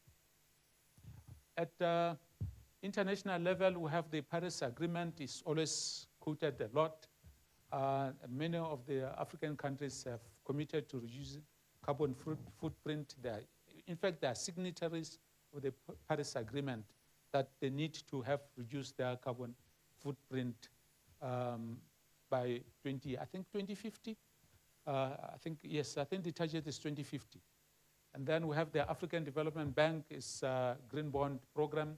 It funds climate resilient projects. And we have partnership between EU, UN, especially UNDP, is really promoting the use of renewables, biomass, EU, World Bank, they are also supporting that. Next slide, please. Another quotation from Jonathan Porritti is that the future will be green or not at all.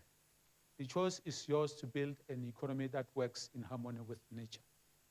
And as an individual, ask yourself, what is your contribution to building this green economy? It starts with you and then escalate to community, governmental level, and then international level.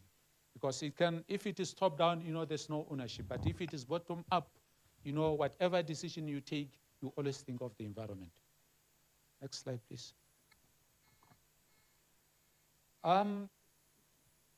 Without funding, we cannot achieve the green economy. There are some funding opportunities which some of the entrepreneurs can maybe get access to, or the government can get access to, and then they can get those funding from the relevant ministries within the government. We have the green bonds, which is issued by the African Development Bank, and then we have the climate fund, which has been supporting the African nations. We have sustainable banking, which is African integrating these environmental, social, and governance principles. And at home, I think this week, the First National Bank, which is more South African bank, I don't know whether you have it here, they've started a program whereby they are actually funding any green initiatives. If you have projects which are related to pushing this green economy, they can fund. And I think it's one of the pioneer banks which is doing this, and then I think the rest would follow. Usually there's always a leader, and then the rest would follow, which is really a good initiative, which would enable some of the entrepreneurs to access some of the funding without going to African Development Bank, but at a local level. Next slide, please. Some of the notable green finance initiatives that they have, the South African Green Bond issuance, which supports clean energy and sustainable transport. We have Kenya Climate Finance Policy, which encourages investment in renewable energy. Then we have Morocco Green Energy Investment, which is also in renewable energies. And we have the Nigerian Sovereign Green Bond, which is more on afforestation. We are, sometimes, I don't know, the developments which when we thought we were developing, we cut down all our trees in our cities, and then we created concrete jungles instead of creating green spaces. So we need to go back to where we were. Next slide, please. This green economy has its own challenges as well. If you have to set up maybe a plant on renewables or solar, you need high initial costs, capital, to do that. So you need funding to achieve that. So there are issues of resistance to change from our politicians or some of our corporate organizations who should be instrumental in financing green energy. For example, Trump is saying, there's nothing like climate change and all that. I hope you are not going to share this with the Americans. Otherwise, I read somebody from France was critical about France last week. Was denied entry into US.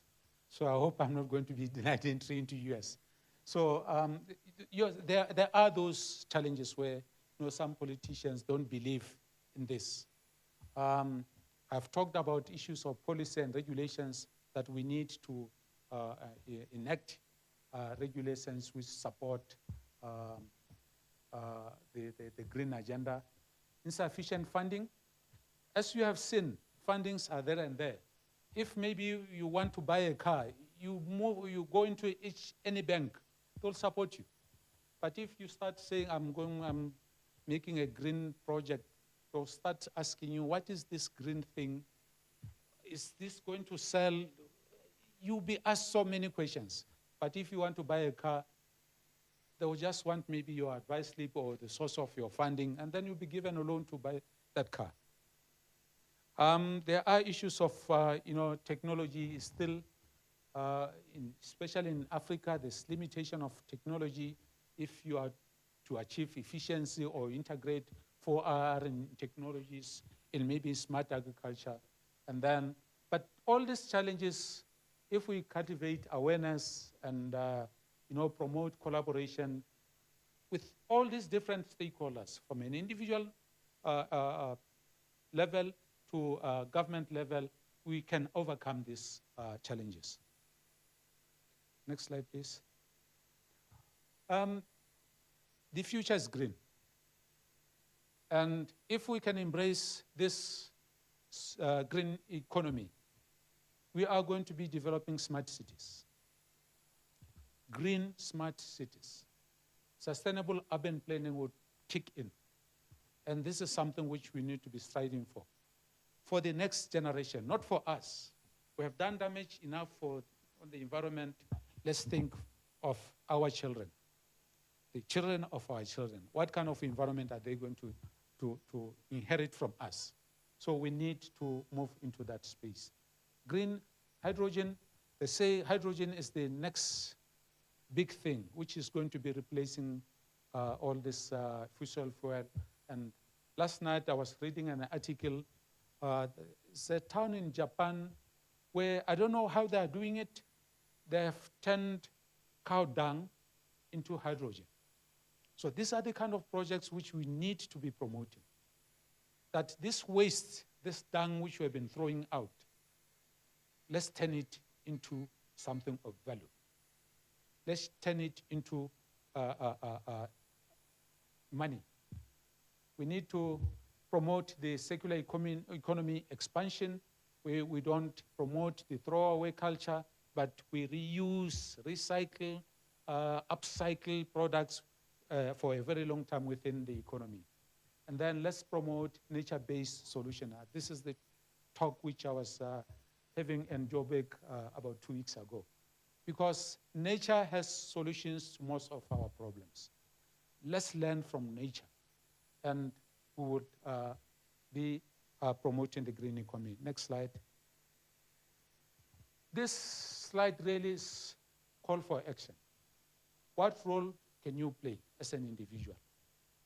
What role can you play as a community, as an NGO, as business, as a corporate, and then goes up to government, goes up to maybe AU, UN, all these big organizations. What role can we play to promote the green economy so that we avert some of the damages which have been done by the linear economy which we have been following? Next slide, please. So this means the green economy is not a choice, but a necessity for our future.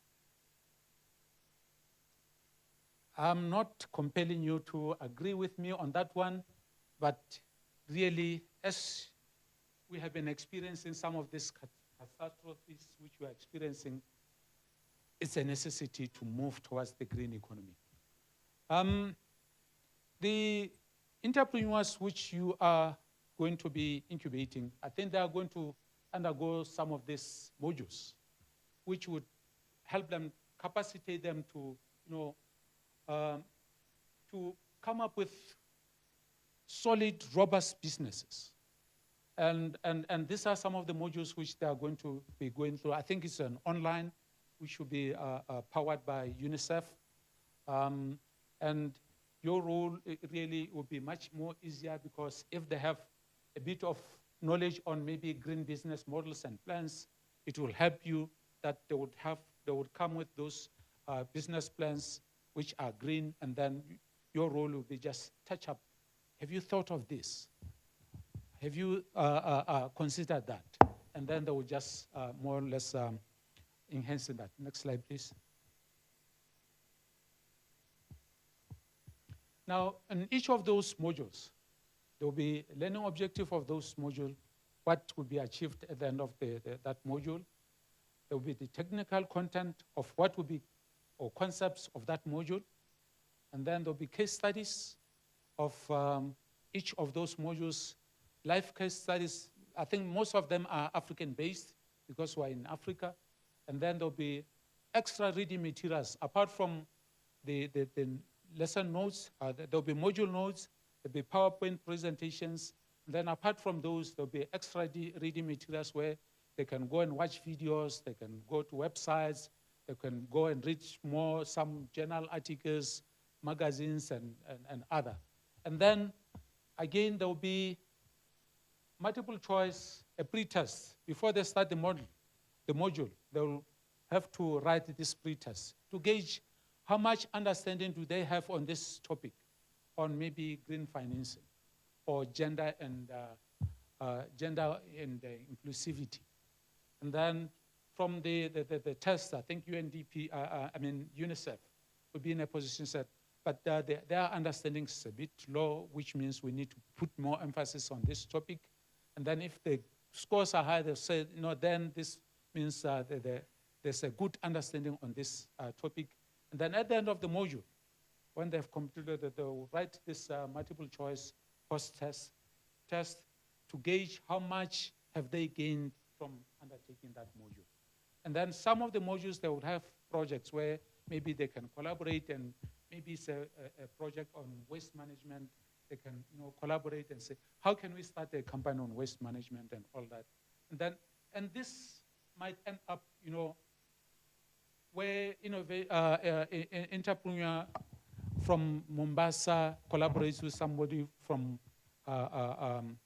Nairobi, and they can actually form a startup, apart from what they originally started with, coming from the modules. Next slide, please.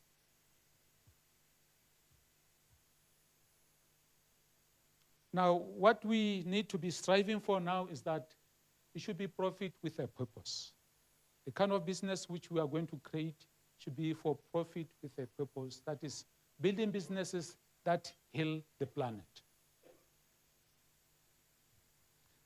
I think, next slide. This is the most important slide for you, but from the presentation which was done earlier on, most of the projects are in here on waste management, recycling, and upcycling. So the green agenda or the green economy, there are so many fields which can be covered: renewable energy, sustainable agriculture, eco-friendly manufacturing, green tech, water and sanitation solutions, ecotourism, and green hospitality. This is a whole range. And I don't take it that this is the end. At the end of this project, everything collapses. It's the first step of that 1,000-mile. So maybe the next batch, which you are going to be mentoring, maybe they'll be in green tech, maybe they'll be in sustainable agriculture. So this is where we need to be driving Africa towards this kind of businesses. Then we would achieve the green economy. Next slide, please. As I've said, one of the pillars of the green economy is inclusivity. In most instances, the youth and women are neglected. You have seen in the statistics of the businesses which you are going to mentor. That I can't remember the percentage, but most was male, fewer females. So we need to be inclusive as much as possible. We need to, drive this skills and workforce development. And then the youth and women are really good advocates of climate action. Africa is the youngest continent. All the other continents are Asian continents. So the future is in Africa. So we need to bring, inculcate this green skills so that our youth can open green businesses and then would have achieved sustainable livelihoods. Next slide, please. Another inspiration quotation is that investing in the green economy is not just good for the earth, it is smart economics. Now I think if there are any economists here and financial people, I've won your heart that we are together in this journey. Clean energy and sustainable agriculture and secular systems are the foundations of tomorrow's wealth. Yes, we have been creating wealth, but this is the future. We need to be moving here. Next slide, please. As I conclude, we need to develop diverse, equitable, and inclusive businesses, which treat, fair treatment of everybody, and they have shouldn't leave anyone behind. We need more green economy funding opportunities. There are, there and there. We need more of those. And then Africa also needs to embrace 4IR or 5 IRs, because now we are moving into 5 IR technologies to improve efficiency, especially for those who are going to waste management. For you to sort that waste efficiently, you need this Internet of Things, the 4IR technologies, maybe robotics and all that. Africa needs to review and align its regulations or policies to the green economy. Next slide, please. Our aim should be to achieve sustainable development growth. We need collective action. It starts with you, your community, your municipality, your government, and then the international community. We cannot do it alone. We need that collective effort. And then we would have achieved this future resilience where we have, green jobs, green future, and the planet will be much more greener. Next slide, please. Let me conclude by this quotation that the green economy is not just an option, it is the foundation for a thriving, equitable, and sustainable future. Next slide. These are my contact details. Asante sana.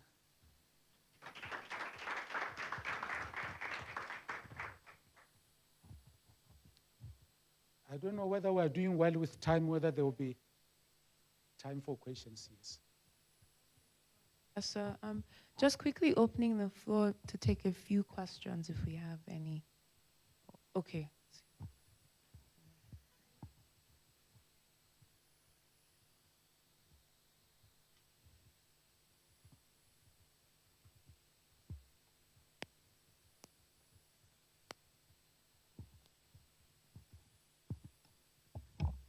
Thank you so much, Prof, for your presentation.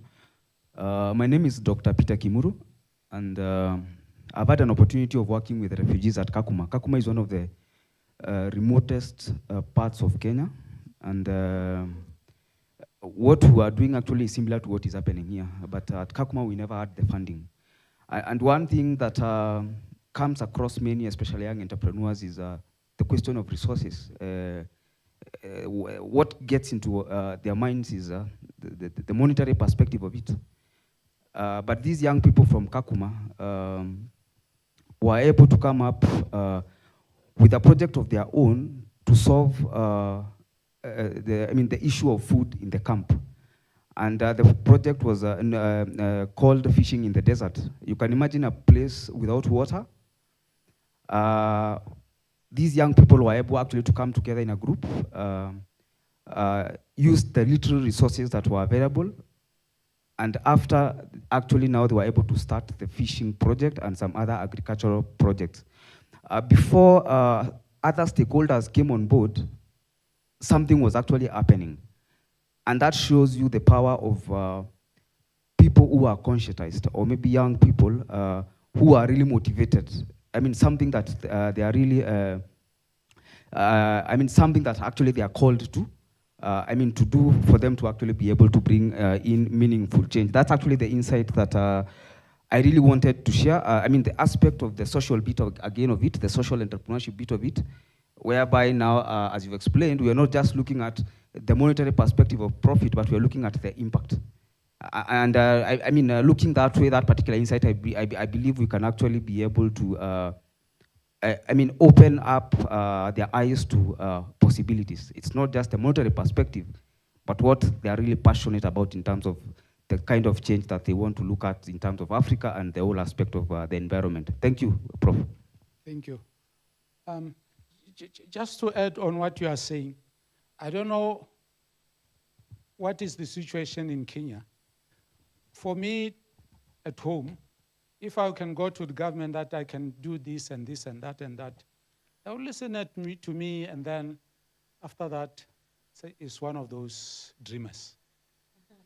But if you go to government and say, we have started this, this is where we are, we need funding or your support to do this so that we achieve this, they'll say, yes, now you are talking. You know, I don't know, in Africa, we believe by seeing the results. If you start talking, I think this was one good initiative where they started without funding, and then funding came when they're miles ahead. And for this green economy, you might start without any funding. Funding would come as you have started. When they see really that there's actually value to support such kind of a project. But if you just write a proposal, say, they've been receiving thousands and thousands of proposals, I'll just put it in the shelf, forget about it. But if it is a proposal where now you are showing some of the initial results, they will listen.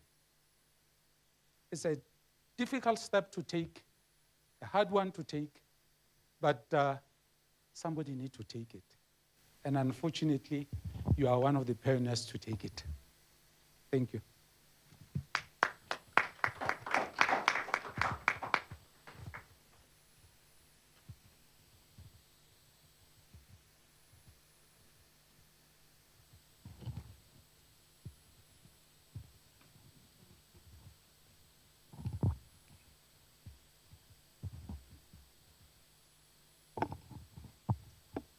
Hello, good afternoon, everyone.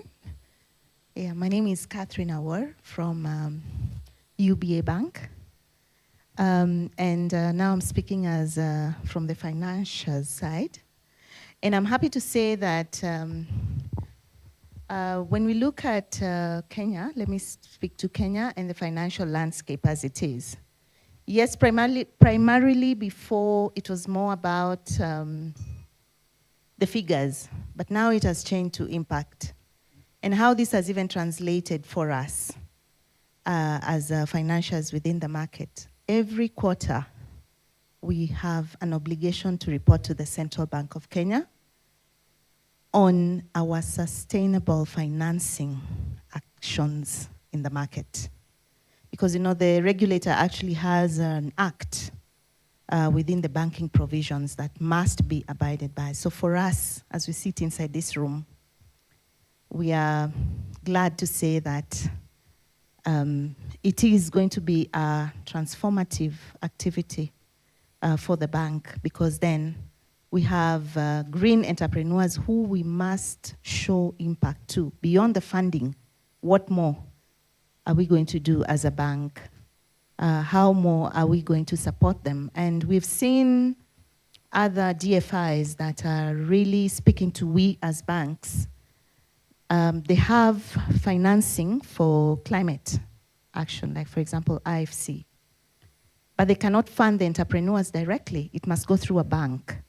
So that then speaks directly that these entrepreneurs that we are going to mentor actually have already a mapped out journey in terms of what next beyond the funding.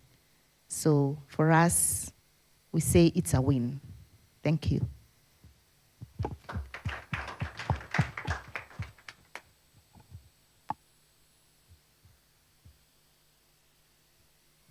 Yeah, it's really pleasing that you are pioneering this initiative as a bank. Others would follow. You know, it takes one brave entity to pioneer something, which others are scared because they're looking at the finances that if you are to go this, we are going to make a loss and all that. as I said, the future is green. They will follow because everybody is going there, and you are the pioneer. Thank you.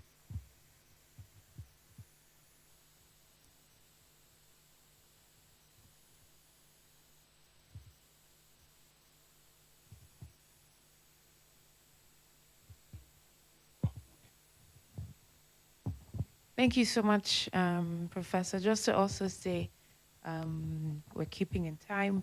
And if anyone has any additional questions, we'll still have lunch and time to network once the session is done. But thanks, everyone, once again.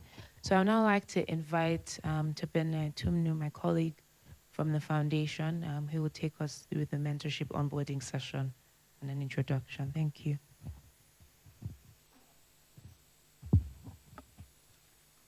Good afternoon, everyone. My name is Tobin Tumnu, the mentorship officer for the Tony Elumelu Foundation. And it's great to finally have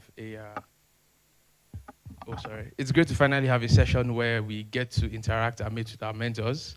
And welcome once again to this session.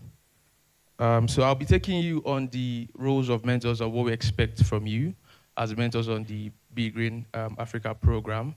So we've gone through the essentially first set of sessions where you had the workshop from our consultants, Wild, and the professor from the University of Botswana on green economy. So I'll be taking you through the roles of mentors.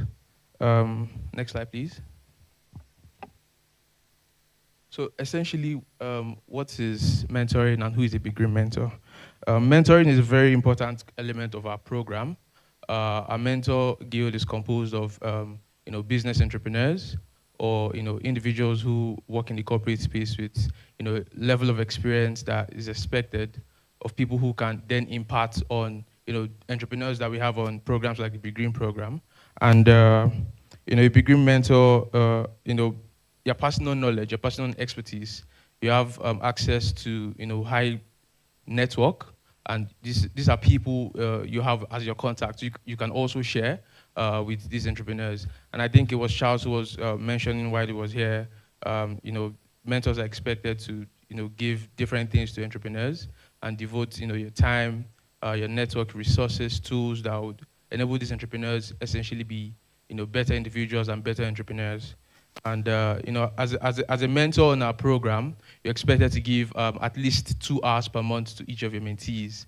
So we understand the commitment is taken from you guys to give essentially your time to entrepreneurs on our program. So we know you're busy professionals. We know you have your businesses you're handling. We know you have jobs that you work. So essentially 2 hours a month. I think one of the mentors was like, "Oof, that's a lot." But we understand that you have time and want to just essentially make good use of the time you can share with us. What is mentoring in entrepreneurship? So mentoring is a professional activity, a trusted relationship, and a meaningful commitment between an experienced individual like people here. And you help less experienced individuals to develop their personal goals and skills through a series of time-limited, confidential, one-on-one conversations and all-out learning activities. So entrepreneurs will be sharing their business models, essentially very confidential information about their businesses with you. And you're expected to take this information and from your experience, give them direction, support, encouragement on where to go as business individuals. And it could be formal or informal association. And for the foundation, we believe mentoring is a two-way transfer of knowledge, because as much as you're learning from the entrepreneurs, they're also learning from you. You're learning from them in the sense that if you're paired with 1 or 2 entrepreneurs in different sectors of businesses, you're able to even then expand your own knowledge base and give more information, give more advice, professional business advice to these entrepreneurs. So they're learning from you, and you're also learning from them. And this ensures that knowledge, experience, and hard-won insights transfers from one person to another through personal interaction over time. Next slide, please.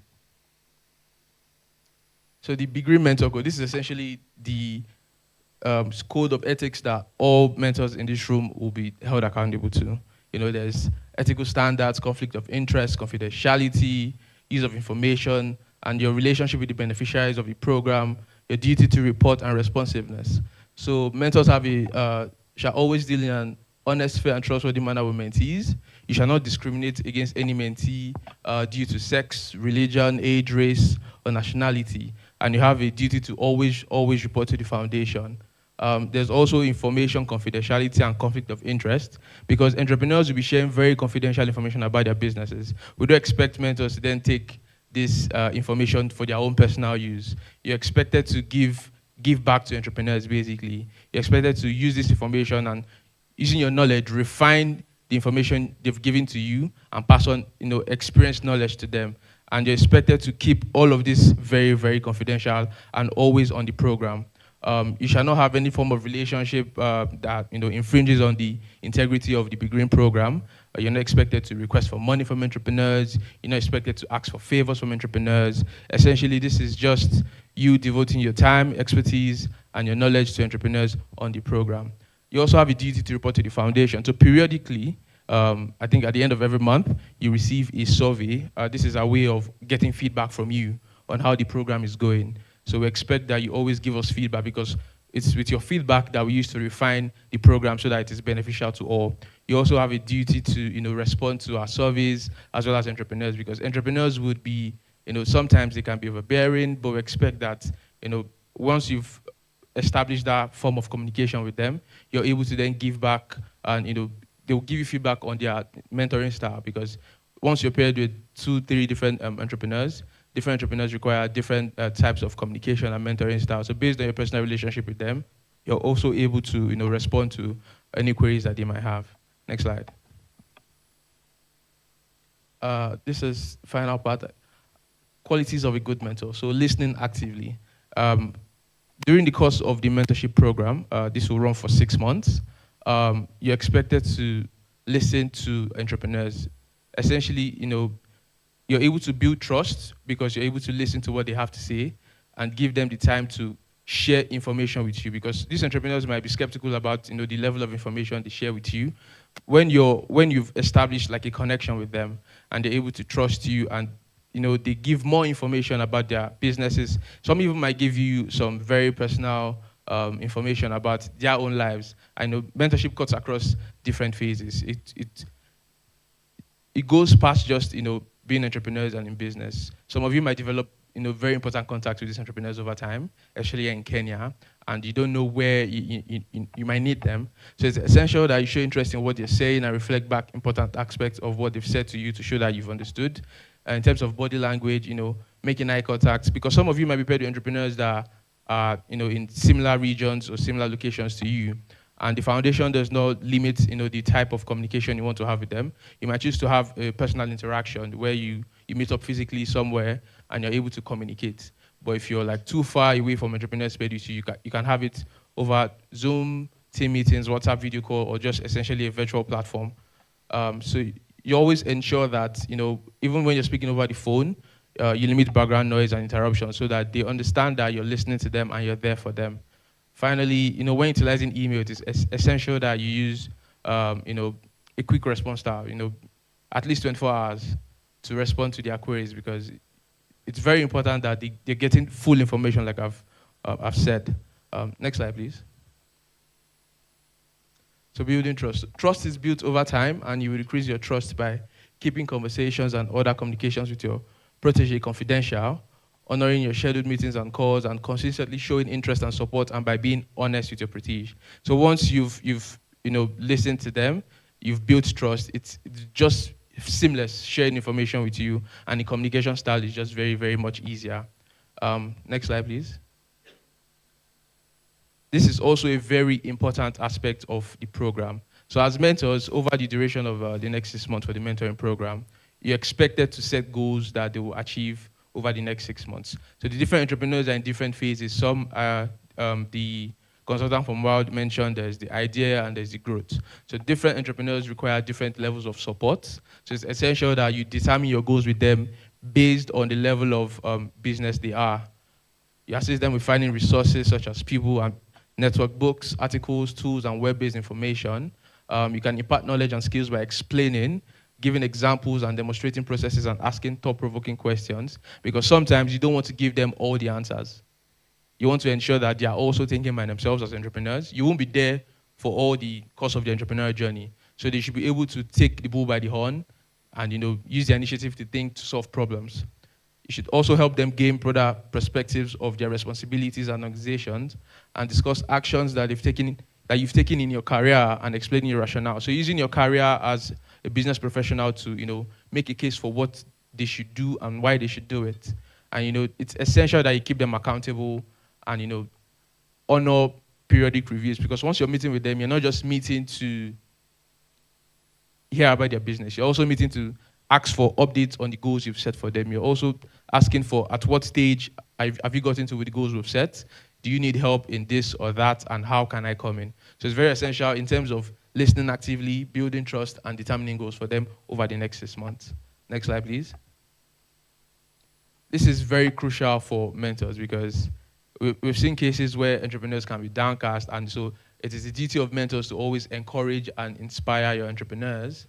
Giving encouragement is the mentoring skill that is most valued by proteges. A mentor should be able to supply vital constructive criticism and a well-rounded objective point of view.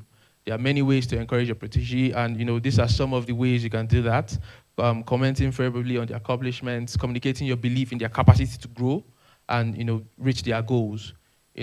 Like I mentioned, using your own experiences from your mistakes, how you turn those mistakes around to successes. You could give them like a reference point for how they can improve on themselves and their businesses. Talk with them about events or people that have inspired you. A lot of mentors try to use or like to use our chairman, Mr. Tony Elumelu, as someone that has inspired and motivated them to be better, because he didn't come from wealth. He's had to work his way up as an entrepreneur, and he's where he is today. Introduce them to your colleagues or others who can be useful contacts or inspire models. So a lot of you, most people here are in green sectors, some are in like general business sectors. So for example, if you're paired with an entrepreneur who is in the IT space, trying to use IT to probably refine their businesses, and you have a contact who's also very well-to-do in this space, you could as well just share the contact. These are people that could provide resource and vital knowledge to their learning. It's all part of the mentorship program. All solutions don't have to come from you, but you can make that first connection. And always request feedback, like I mentioned, on your mentoring style, because it's very essential that the way you communicate and pass on information to your mentees is essential. Next slide, please. Being structured and organized. So this is the last key quality, and it leads to the next slide. Ensuring that you share an agenda for each mentoring session at least 24 hours in advance. So you're not coming to a meeting with your mentee, blindsided. You know what you're going to discuss, they know what you're going to discuss, and they've come prepared. And it's essential that you agree with them, to structure all sessions, allocating time for feedback, for reflecting on progress, asking questions, assessing progress toward achieving mentoring goals, and discussing emerging opportunities for both the mentee and yourself as it relates to their business. And at the end of all of this, everything drives towards a goal, achieving what they've set or what you've set for them at the end of the program.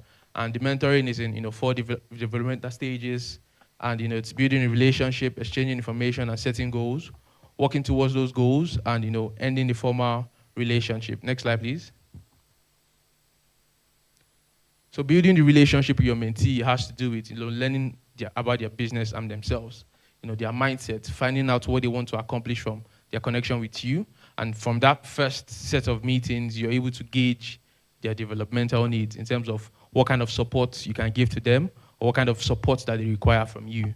And the next stage is setting goals. So once you've understood what they need, you're able to set goals, set schedules in terms of how you want to meet, where you want to meet, and what you want to do before each meeting. And the third stage is following up and following through. So it's not just about meeting up. It's also about keeping them accountable, ensuring that they're following up with every task you've set for them during the stage they are in. And at the end of the day, once the program comes to an end, you reflect on your accomplishments together with them, because during the 6 months, you'll be doing a lot with them, and you celebrate your progress. And the foundation likes to encourage mentors and mentees to always keep in contact, because we've seen situations where, at the end of the day, mentors and mentees get to, relate on a more personal level, and they're able to build up their network, even beyond the program. So please always feel free to keep in touch with these mentees. And at the end of the day, we're doing all of this for the growth of Africa. You wish them the best, and thank you very much. Next slide, please. Just a quote from our founder. As a young entrepreneur, I was fortunate to have someone, a mentor, who believed in me and was prepared to invest in my talents and take a bet on my future. I'm now dedicated through my foundation to give back to the continent that has given so much to me. This just goes to reiterate the importance of mentorship for entrepreneurs in the business world today. He had someone who believed in him, and he tells his story all the time. There was someone who was there for him while he was coming up, and because of that support, he had belief in himself that he could do whatever he set his mind to, and we all know where he is today. So who knows, you might be the mentor to the next Tony Elumelu, and we'll be hearing across the world what your mentee is doing. Thank you very much.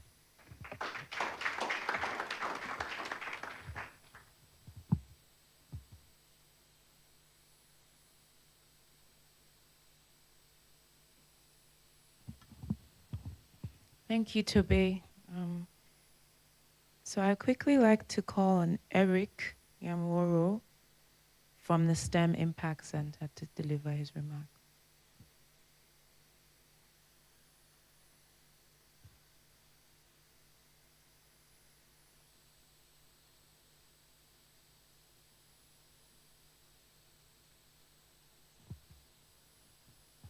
Eric is already using his notebook. Thank you. It's a very lovely notebook, and the pen is equally great. Afternoon is morning. Afternoon, colleagues.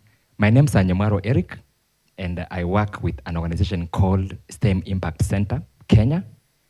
And we promote the adoption of emerging technologies, but also we push that further to the marketplace. Our role in this program, and as an individual, I've been privileged to be part of the journey when they were pitching in Kisumu, in Mombasa, and in Nairobi, to really get the first-hand experience of where were they at, what was the business idea that they had, what questions did they have. And now we move to the next phase of, you have the seed funding. How do you grow your business? And what has been spoken earlier by my colleagues, we'll be amplifying that. We've been privileged to work with UNICEF in similar programs. And our experience is that the mentorship, we say 6 months, yes, but these young people want you for 24 months. They want you longer, because then you realize that at the 6 months, it's when things are beginning. So I really want to encourage you, as he said, be ready to engage with them beyond the 6 months. And we will be working with you along the journey. We will be working with the young entrepreneurs at the ground where they are based, and also looking at what other support mechanisms are very closer to them, so that when you come to talk with them, they already also have a support system that is around them. But having said that, I think what could be in their minds is, I have $5K. How do I double? How do I really make this business work? We know the issues of our entrepreneur, of our startup, and as you interact with them, they open up to you. They will be having challenges. In our experience, a lot of interpersonal issues start coming up when the money checks in the account. That's when founders now start saying, you know what, I have the majority shares here. But with your help, we'll be able to navigate the journey with them, so that ultimately they can grow those businesses to be more sustainable. So we look forward to working with every one of you and see how to scale the business. We take this chance as an initial de-risking part of the process. How do we attract more funding so that the startups can grow further? Thank you very much. We look forward to interacting with you more as the program begins. Asanteni.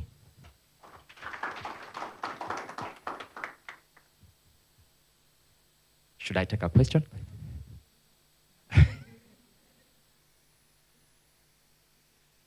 Okay, no hand up. Over to you. Thanks, Eric. And again, just to say, there will also be time at the end for additional questions. So we would like to now kindly invite one of our partners from Deloitte, Kenya, Gladys Makumi, the East Africa Corporate Responsibility and Sustainability Leader, for her remarks. Thank you. And she's wearing green. I'm wearing green. I must have received a memo from somewhere. So good afternoon, everyone. I know for my people from Nigeria, it's still morning there, given the time difference, but we're in East Africa today, and good afternoon. Recently, we launched a partnership with the Tony Elumelu Foundation and Deloitte Africa, and this partnership represents a shared vision for Africa's future. One where entrepreneurship is empowered, businesses thrive, and economic growth is inclusive and very key, sustainable. So back home here in Kenya, the collaboration holds immense promise. My colleagues have already volunteered to be mentors to the young entrepreneurs. Kenya has long since been recognized as a hub for innovation and entrepreneurship in Africa. Our young people are very creative and ambitious, and like many across the continent, they face a number of challenges, one of them being access to funding, proper mentorship that guides them in how they grow their businesses to be sustainable, and other business support services. When I speak to a lot of entrepreneurs, one of the key areas is how do we navigate the tax landscape? How do we navigate record keeping? How do I make myself investor ready? With the partnership with Deloitte, these questions can be answered. We will combine the foundation's deep commitment to entrepreneurs with our global expertise in business advisory, governance, and how we measure impact. We're going to create a very powerful support system for startups and small businesses. So we've been working with micro and small enterprises in the region just to help them scale, and also by giving them the right advice to help them set up the systems and the processes they require. Through this initiative, Kenyan entrepreneurs will not only gain funding, but also the knowledge and the networks and the resources that they require to scale and succeed in today's competitive landscape. This is beyond a partnership for us. It is a passion, because for us, we believe in making an impact that matters. And closer home in East Africa, purpose core ground. We are committed to building the future where African businesses can compete globally. It is about empowering entrepreneurs who will create jobs, drive innovation, and contribute to the prosperity of Kenya and the entire continent. As we embark on this journey, I encourage every entrepreneur and stakeholder in this room to take full advantage of the opportunities this partnership presents. Together, we are not just supporting businesses, we are shaping the future of our continent, Africa. Thank you.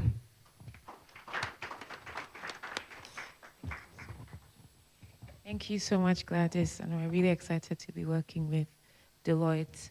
So I'd like to call on Brian Kea from UNICEF to just give us a few words.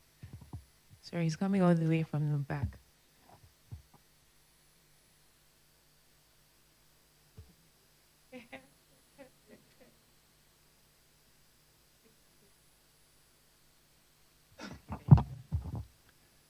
Good afternoon, everyone. You know, when you speak last, you either prepare or you just give a freestyle. They might think you are really serious in that session. It's nice to be here. My name is Brian Kea. I work with UNICEF. We've been part of this program from launch. We launched the program in 2023 where we requested young people to apply. And it's such an amazing thing now to see we are the tail end of this. And from African cultures, they say it's how you end really matters. And I feel like this is where we need to put in the effort. Just to give you a highlight is these young people come from our Gen Z generation, some of them. We might not expect them to be as responsive as maybe how you'll assume they will be. Some of them are needy. Some of them feel like they are the end. They've already received the seed funding. So I believe every mentor, there'll be a different call or effort needed to come out for you to present to them so that at least the journey might be fruitful for them. The process is going to be smooth. I'm sure moving forward as a focal point for UNICEF, we'll be engaging quite oftenly together with STEM, supporting the incubation space, and just trying to see how best to ensure that the young people are getting to achieve some of the dreams they had, or they are getting to the spaces where we hope that they will be in. So happy to see you guys. I hope I see some of you tomorrow where we meet the young people. We'll get to engage. The meeting tomorrow will be more or less informal. Like today, I can see you guys are serious. You're taking notes. So tomorrow is going to be more fun, and we'll have more engagement. Thank you so much. Thanks, Brian. And lastly, I would like to call on who we've tagged as our BeGreen ambassador in Kenya. Catherine has been an amazing source of just support to all of our entrepreneurs, to the UNICEF team, to the foundation. So I'd like to invite her to please give her remarks. Okay.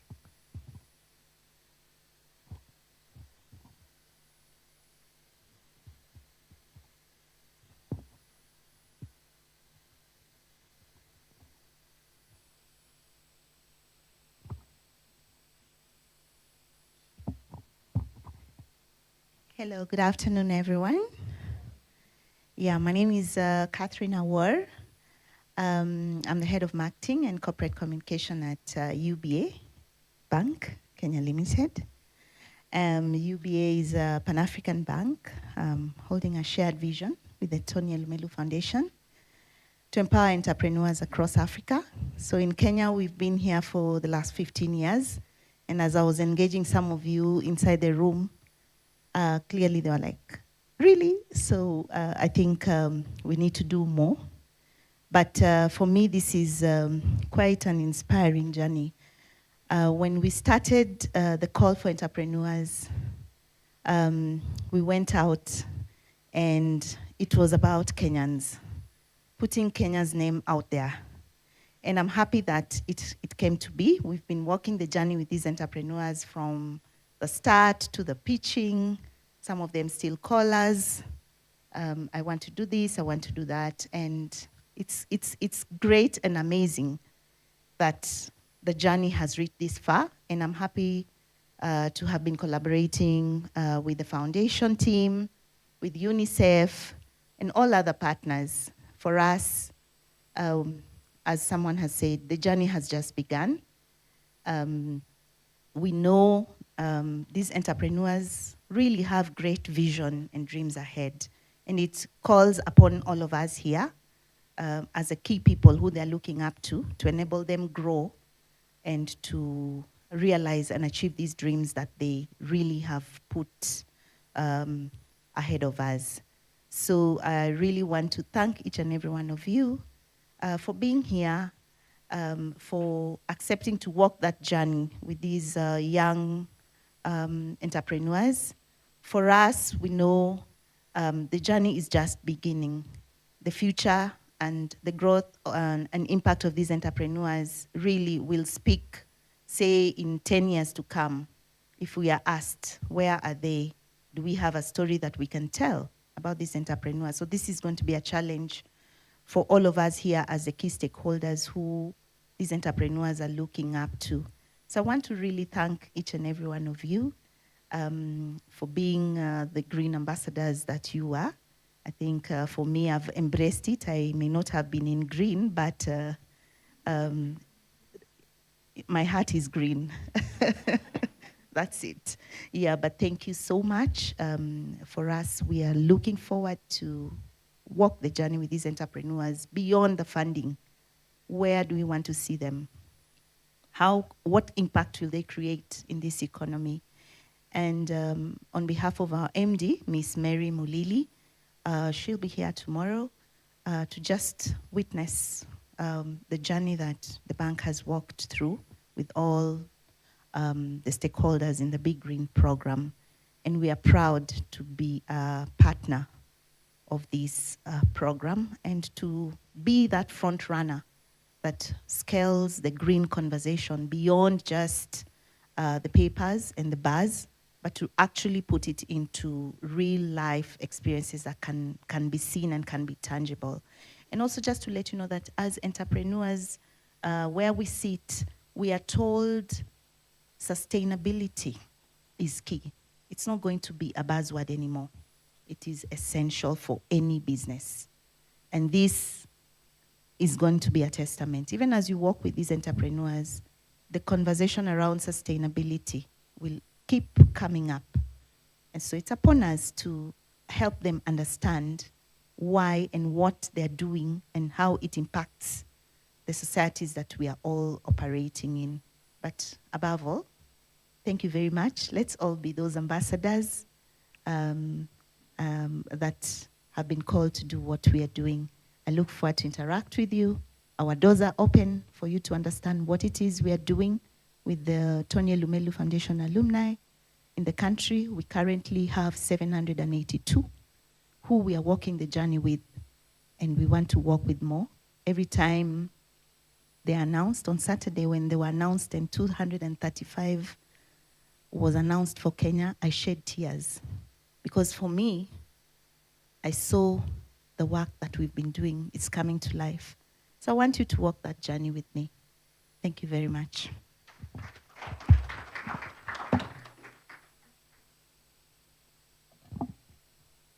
Thanks, Catherine. I think you should come back to Lagos with us.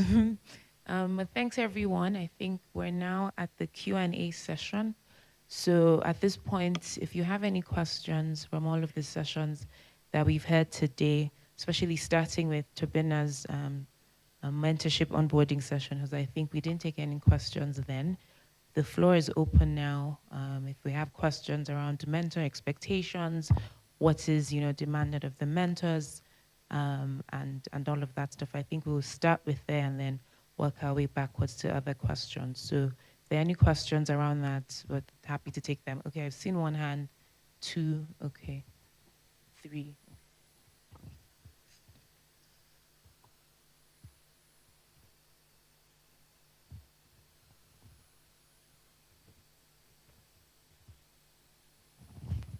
Thank you very much. My name is Catherine, seasoned business advisor over the years with experience in and around Africa.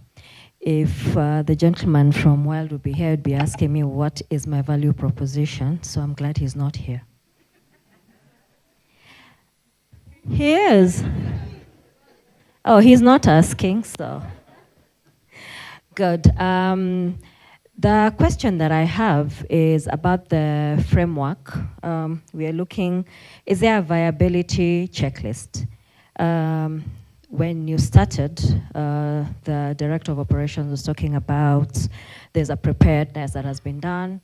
Then we talked about all these things around business. So we know there are 280 something that have been selected.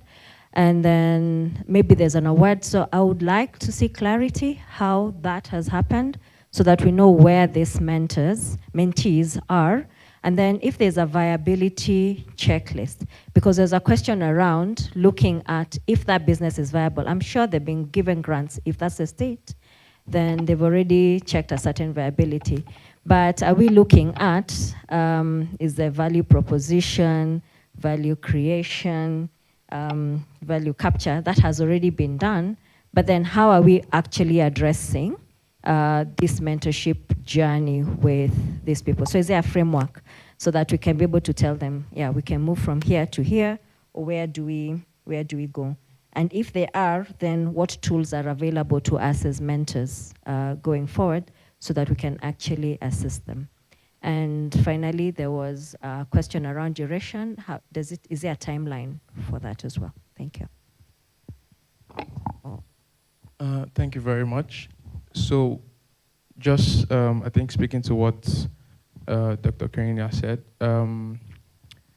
there was a needs assessment done with the entrepreneur. So over the next week, you receive information about the entrepreneur you've been paired with, and you get information as to the results of the assessment done on their businesses, and it kind of supports, that they would require in terms of, how viable it is. And, from there, you can then engage with the entrepreneurs and see how you can support to also reinforce the feedback from the survey that was done on them and, the kind of support they require. In terms of timeline, it's for next 6 months.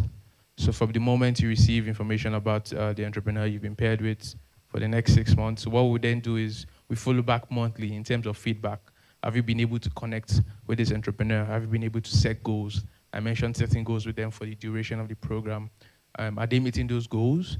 Are there any, roadblocks you're facing? How can we support? So these are the things you look out for when we send our feedback service to you. So in terms of reporting, so you don't have to bother about probably, every day sending something in the foundation. This is just every month we send feedback. So we require that you, take notes of, learning points and what issues you're facing with your entrepreneur. So that immediately you get the feedback survey, you have, things you want the foundation to help, straighten out, and we'll take it up from there.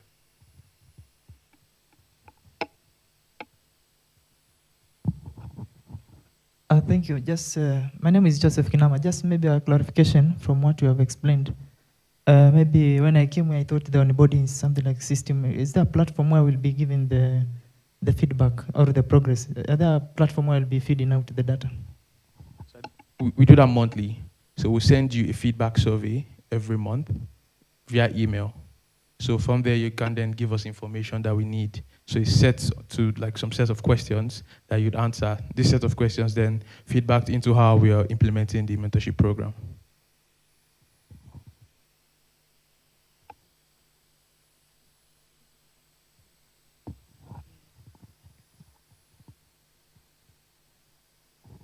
Thank you. I'm Brian Abuk from Kenya Biovax Institute. So mine goes to the organizers. Will we have the presentations sent to us for future review, maybe, and perhaps identification of gaps from the presentations for those who will have time to do some critical analysis? Yes. Thank you. Yes, we'll be sharing the slides. I think a bunch of people have asked that, so we'll send the presentation to everyone. Thank you. Yeah. Thank you. Thank you very much once again. My name is Jacob. So I have two questions, one for Prof. Richie and the other one for the mentor session. I don't know whether as mentors we can have a platform where we can also interact and engage among ourselves, because I believe sometimes your mentee could ask you a question which you may want to consult with your colleagues. So I think if we can have such a platform, it will be useful. Then for Prof. Richie, thank you for your excellent presentation on the green economy. I think one aspect I can say I didn't get from your presentation, which maybe you can help us in, is the issue of statistics in green economy. Because like where I come from, we engage in research in terms of supporting government policies. But getting statistics, relevant or good statistics on green economy has been a challenge. So I don't know from Botswana, maybe what is the experience there? Do you have good statistics, or if there is a good example of a country which has, let's say, good statistics on green economy, which then can support us in our research work. Then finally, is just the issue of the database. I think since this is a very good initiative, the Tony Elumelu Foundation, as researchers, we always want to measure the economic impact of this initiative. So I don't know if the foundation has something like a database where you record very properly the people who have benefited, the impact that that benefit has created to them. Because as we do research, when we come across such statistics and such a database, it can even help us to promote the program even further through our research work. Otherwise, thank you very much. Okay, so I'll take your first question. The foundation mostly communicates with everyone here through emails, but one thing we want to do is then create an informal platform where we can have all mentors in a particular group. So we're going to be creating a group, and the link to the group will be sent to everyone to join.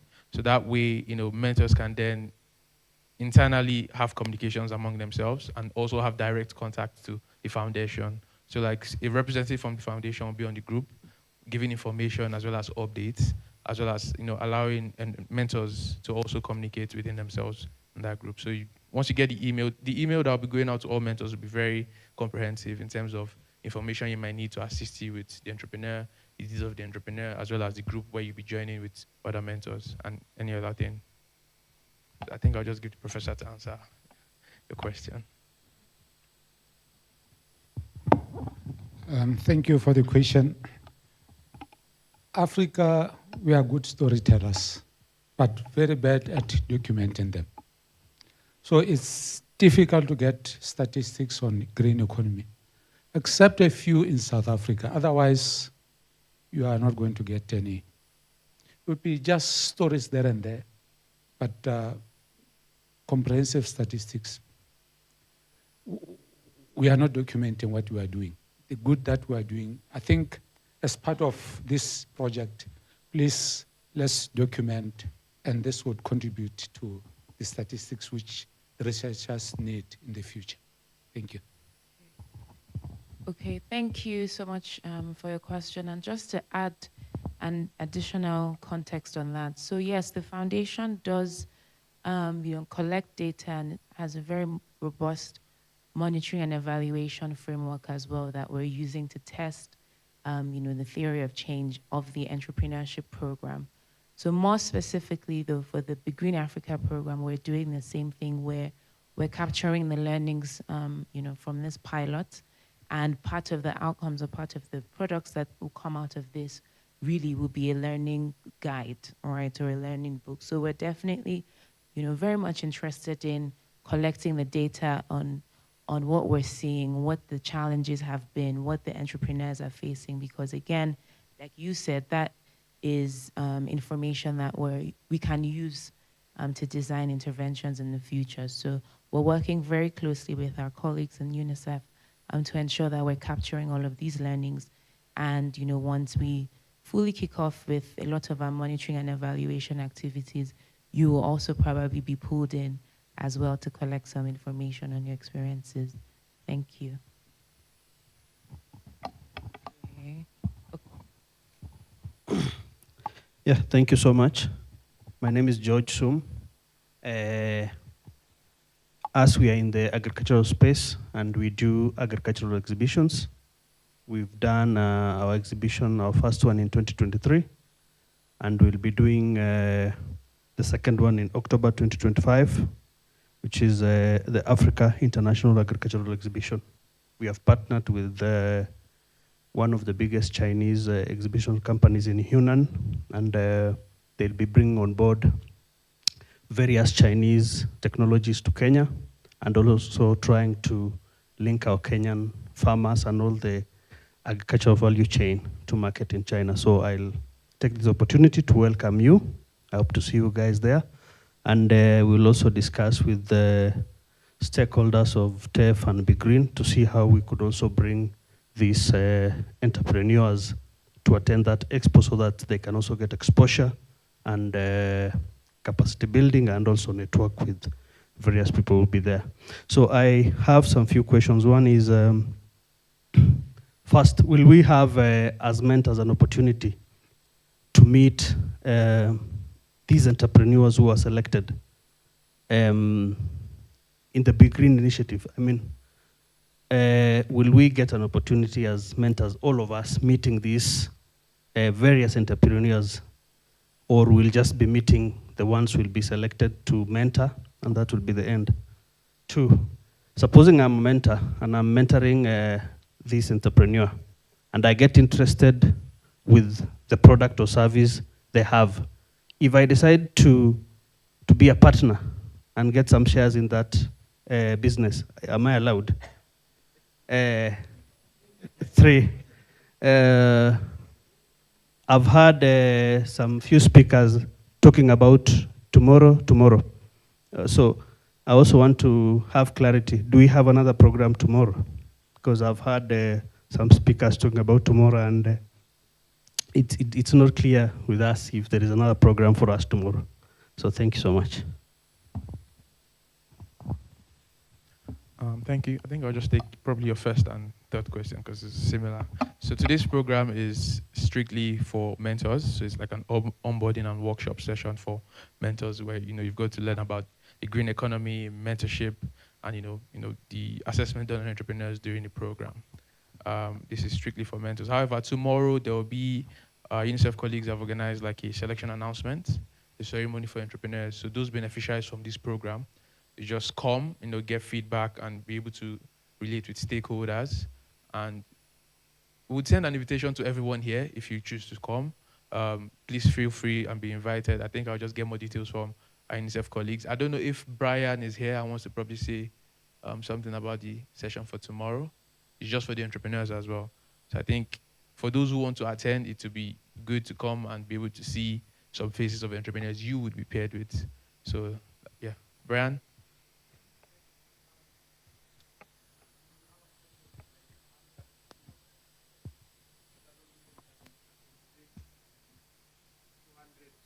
People in the room. So there was a list. I think I'll be able to reach out to the TEF colleagues and try see how many we can accommodate for tomorrow, because we'll have like 130 or 150 young people around. So maybe looking at the room and the capacity of the room, so we'll see the number that we can be able to accommodate. But maybe we can organize through the incubation partner together with TEF, where we see how we can have maybe an online call, because maybe we need to discuss the selection, who gets to select which type of entrepreneur, what are the criteria for selecting a mentor as well for them, and maybe through that, and even how the mentors are clustered. Because you have businesses in Kisumu, Bungoma, Busia, you have guys in Kakamega, Vihiga, Turkana, the coastal region, Nairobi region, so we see which mentor is where. And maybe through that, we can try have physical engagements in those different regions once we start the incubation process. People are nodding, so it means I've said something that is right. Do I close the meeting?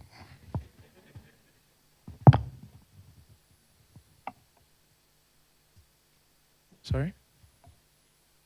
You have, I think your second question, or all your questions answered?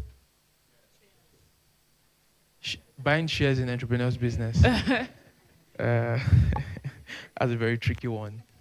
So as a mentor on the program, for the duration of the mentorship program, no. But, subsequently, like I mentioned, you're allowed to keep in contact with your entrepreneur even after the program. So probably after the program, and, you've seen the work that the entrepreneur does, we just like to ensure that there's like documentation, is legal, and the entrepreneur is in agreement with that. Outside of the program, we don't have control over that, but on our program, no. So while you're a mentor on our program with that entrepreneur, no. But afterwards, at the end of the program, based on conversations you have.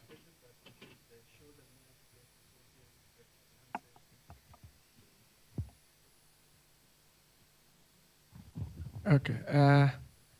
So it's a very tricky one, but I'll start from the angle of you must have done a very good job as a mentor to be interested in buying stock in the company. Because imagine if you're a mentor to the founder of Safaricom, you would hate yourself if you never bought the shares in it. Because you can imagine how rich you would be today. But like he said, in the duration of the mentorship program, please don't.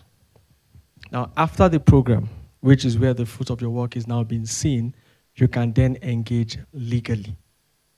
And then that relationship should be legal and documented. So it doesn't become, because he was my mentor, he demanded stock from me.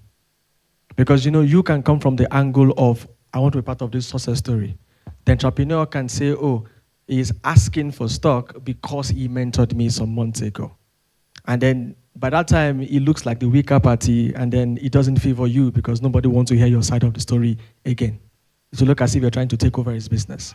So during, no, but afterwards, please make it as contractual and as legal as possible. So it doesn't look like a compensation or a payment for the good job that you would have done. Thank you. Please, we are here for this engagement, so as many questions and comments we have, please bring them on. Those we cannot answer, we'll give you back to you to answer for us.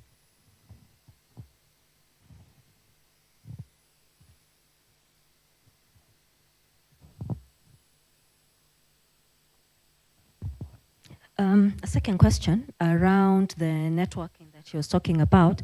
Do we have access to past mentors so that we can also learn what their critical success factors were in the process of mentoring the teams, and especially what Brian has said about them being in different places, different industries? Are there forums, platforms, or any way to access them so that we can also learn what their success factors were? Okay. Well, the beauty of those kind of questions is that they might become recommendations that we can then take away as a foundation. But this program is the first of its kind. So you guys don't have senior colleagues. You guys are the first. So other people would want to learn from you. So for now, we don't. You have to learn from God and learn from yourselves. But then learn a lot so that when the next mentors come, they can ask from you. But maybe what we'll do is go back and then take this on and then maybe create a thriving community of mentors, just as we have a thriving community of alumni who can then engage across different programs, cross-pollinate ideas, get insights and the like. So yeah, we'll note it down. So thank you once again. And if you need to get it done with your help, we'll consult you to help us free of charge. No, don't. If you get the mic, you give me a price. I know you wanted to give me a cost. There's nothing for free in Africa, so I'll be coming for my checker. Thank you. Okay, so can I have your meal tickets, please? Any more questions or comments? Okay.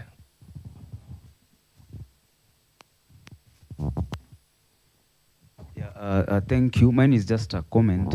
When it comes to communication, kindly try to see whether it can be much more prompter. I really wanted to be here, but I got communication, I think, on something Tuesday evening. I was supposed to respond on Wednesday. I was in Likoni, I had to travel the whole night. I mean, we are passionate about this particular initiative. So let's try to see how communication can be much more efficient. You know, they say the largest room in the world is the one for improvement. Yes, we will do better in that regard. And that is one of the reasons why we are doing this physically. So we also, encourage feedback because we clearly want to do things better. So as regards communications, yes, we will do better. And in places where we don't do better, forgive us in advance. We are attempting to do as much as we can. So the reason why we came to Kenya is because of this engagement. And they're like, so please comment, question, feedback, what you should stop doing, what you should start doing, and what you should improve upon.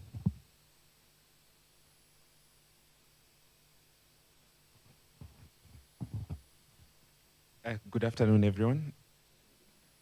My name is Simon Thuo. Maybe I was fortunate to be a mentor for the TEF alumni.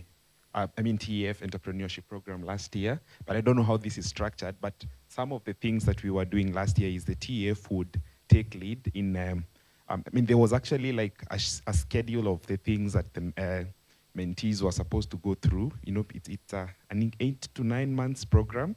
So once the TEF takes lead, they would have webinars, they would have scheduled trainings, and then as mentors then would, of course, based on our business experience, we would re-emphasize, just walk with them, hold their hands, just show them that it's actually doable, because sometimes it's a journey of, having someone believing in you, working with you, and answering a few of the questions that they have.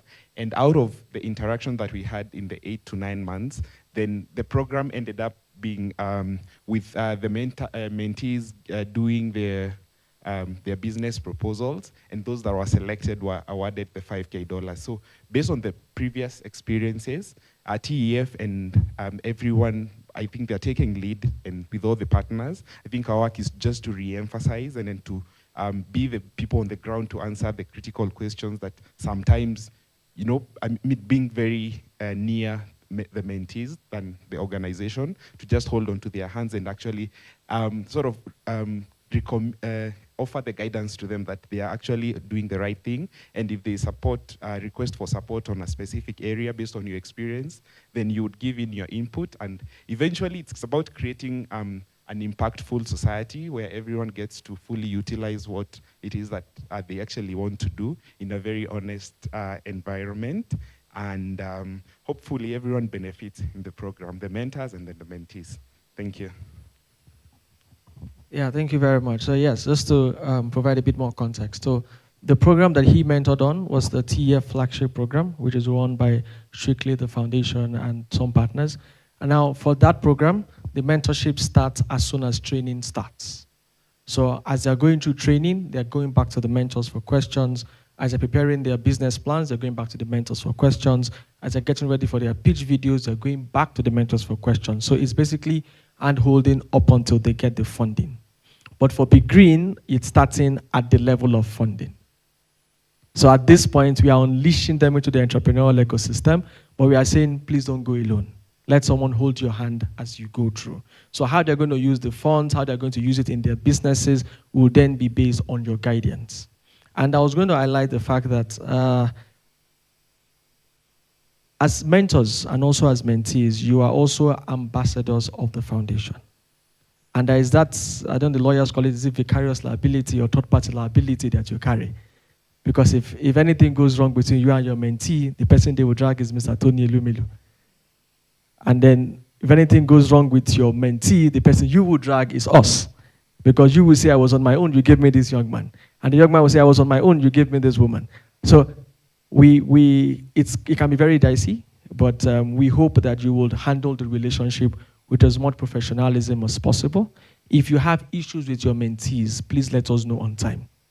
If your mentees are not doing what they should do, or they are going way beyond the professional limit, please let us know. Because we are the ones that give them to you.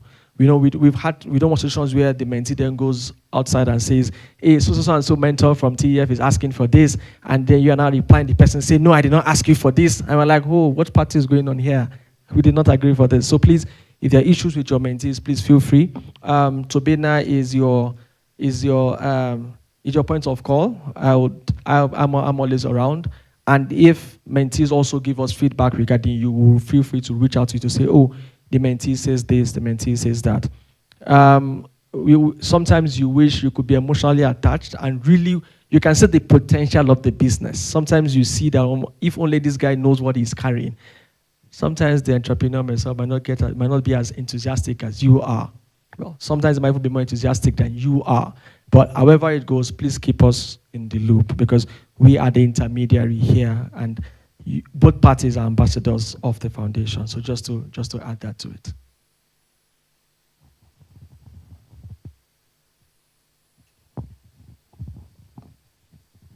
Good afternoon. My name is Lilian Opio.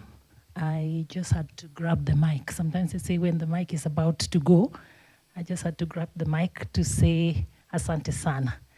This is a great initiative. And for those of us who are coming in as mentors for the first time, we really see big potential, something that I could be hiding under the table as I say it, that this is an initiative that only governments would match. So as I go back, I ran a program called the Leader Shift Foundation. We are trying to work on shifting our mindset, because we have questions about leadership, but then we realize that there's something that has to be done with the mindset.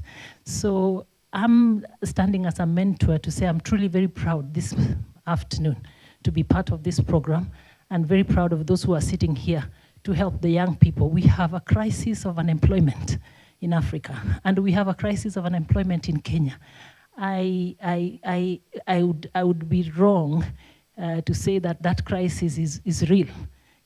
Kenya has witnessed young people uprising against the government because of unemployment. So if many of us could, just try a little bit, we may not match, but try a little bit. So we are proud and we are learning, and we are thankful, the UNICEF group and UBA and the rest of the team that are here, that we could bring in more people to support more young people. And so mine is just to say to those who are going back to Nigeria, we haven't learned many words to send you back with, so we'll send you with the Kenyan one saying, Asanteni Sana, and we will bring more people on board, and we'll work together to support the young people. Asante Sana.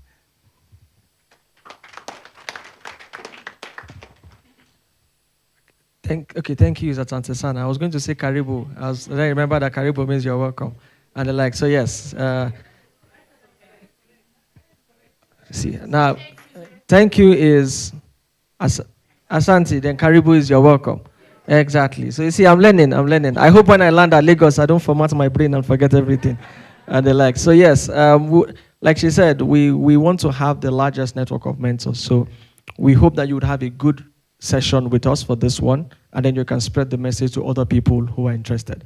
I must say that people go into entrepreneurship in Africa for two reasons. One, those who really want to be entrepreneurs. And two, the unemployed who have heard the stories of people who could not get a job and eventually stumbled on entrepreneurship and then they made it big.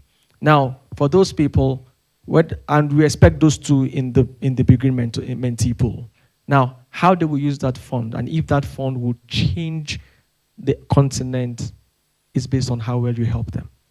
Because if we give them the funds alone, they'll just try once, try twice, and they say, maybe this is not for me, let me go dust my CV.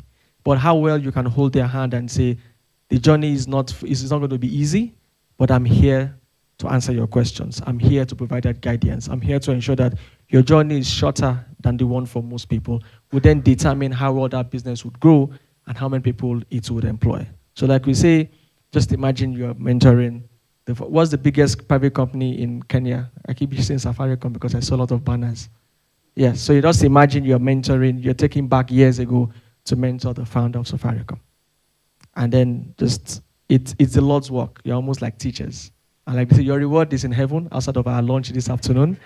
But once again, we say thank you very much. And if there are no other questions, okay, she has not spoken at the back, so let me just get the mic to her.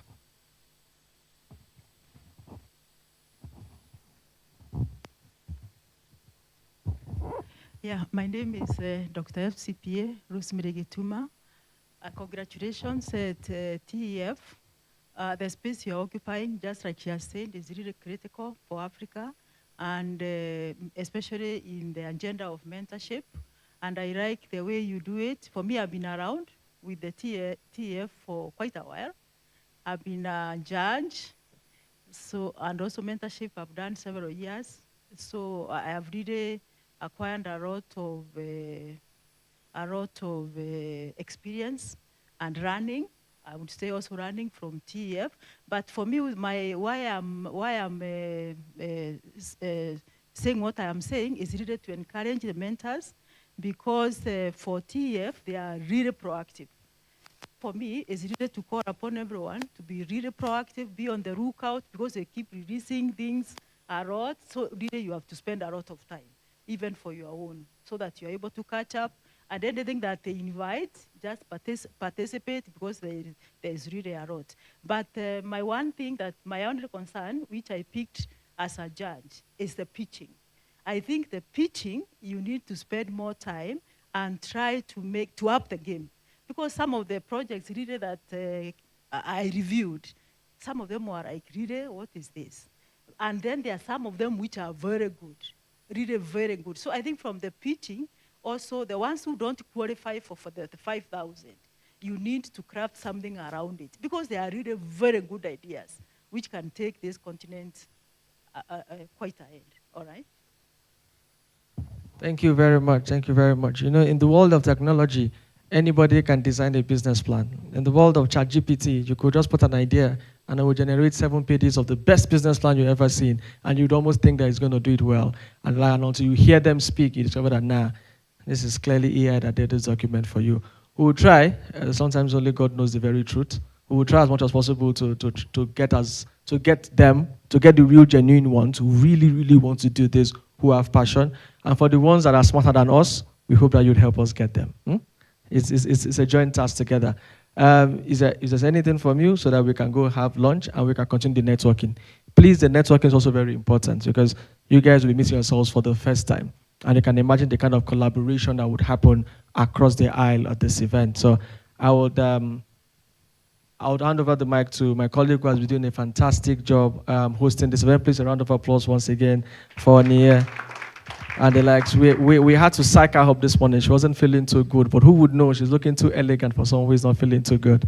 And she has done a very good job. So thank you very much, Nia, and I'll hand the mic back. Thank you, Hakeem. Thanks, everyone, once again. So thanks. I think we've also just been quite efficient with our time.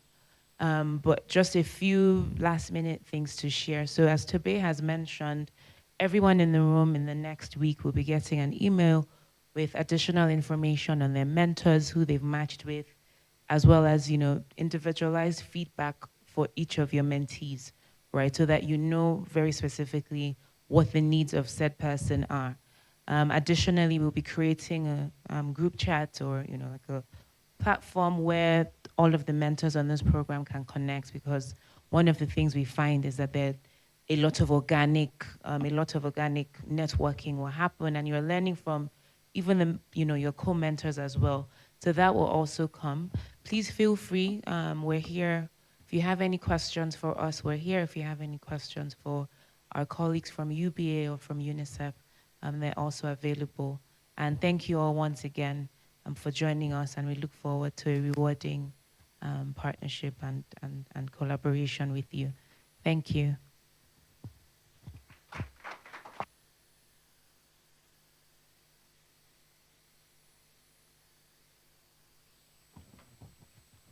Okay, so I went around to give everybody our meal ticket. So please, we would step out to the elevator and go to floor L. And when you come out of the elevator, someone will be there to guide you to where we would have lunch and also network. On behalf of the foundation, once again, we say thank you very much. And we see you at floor L for lunch.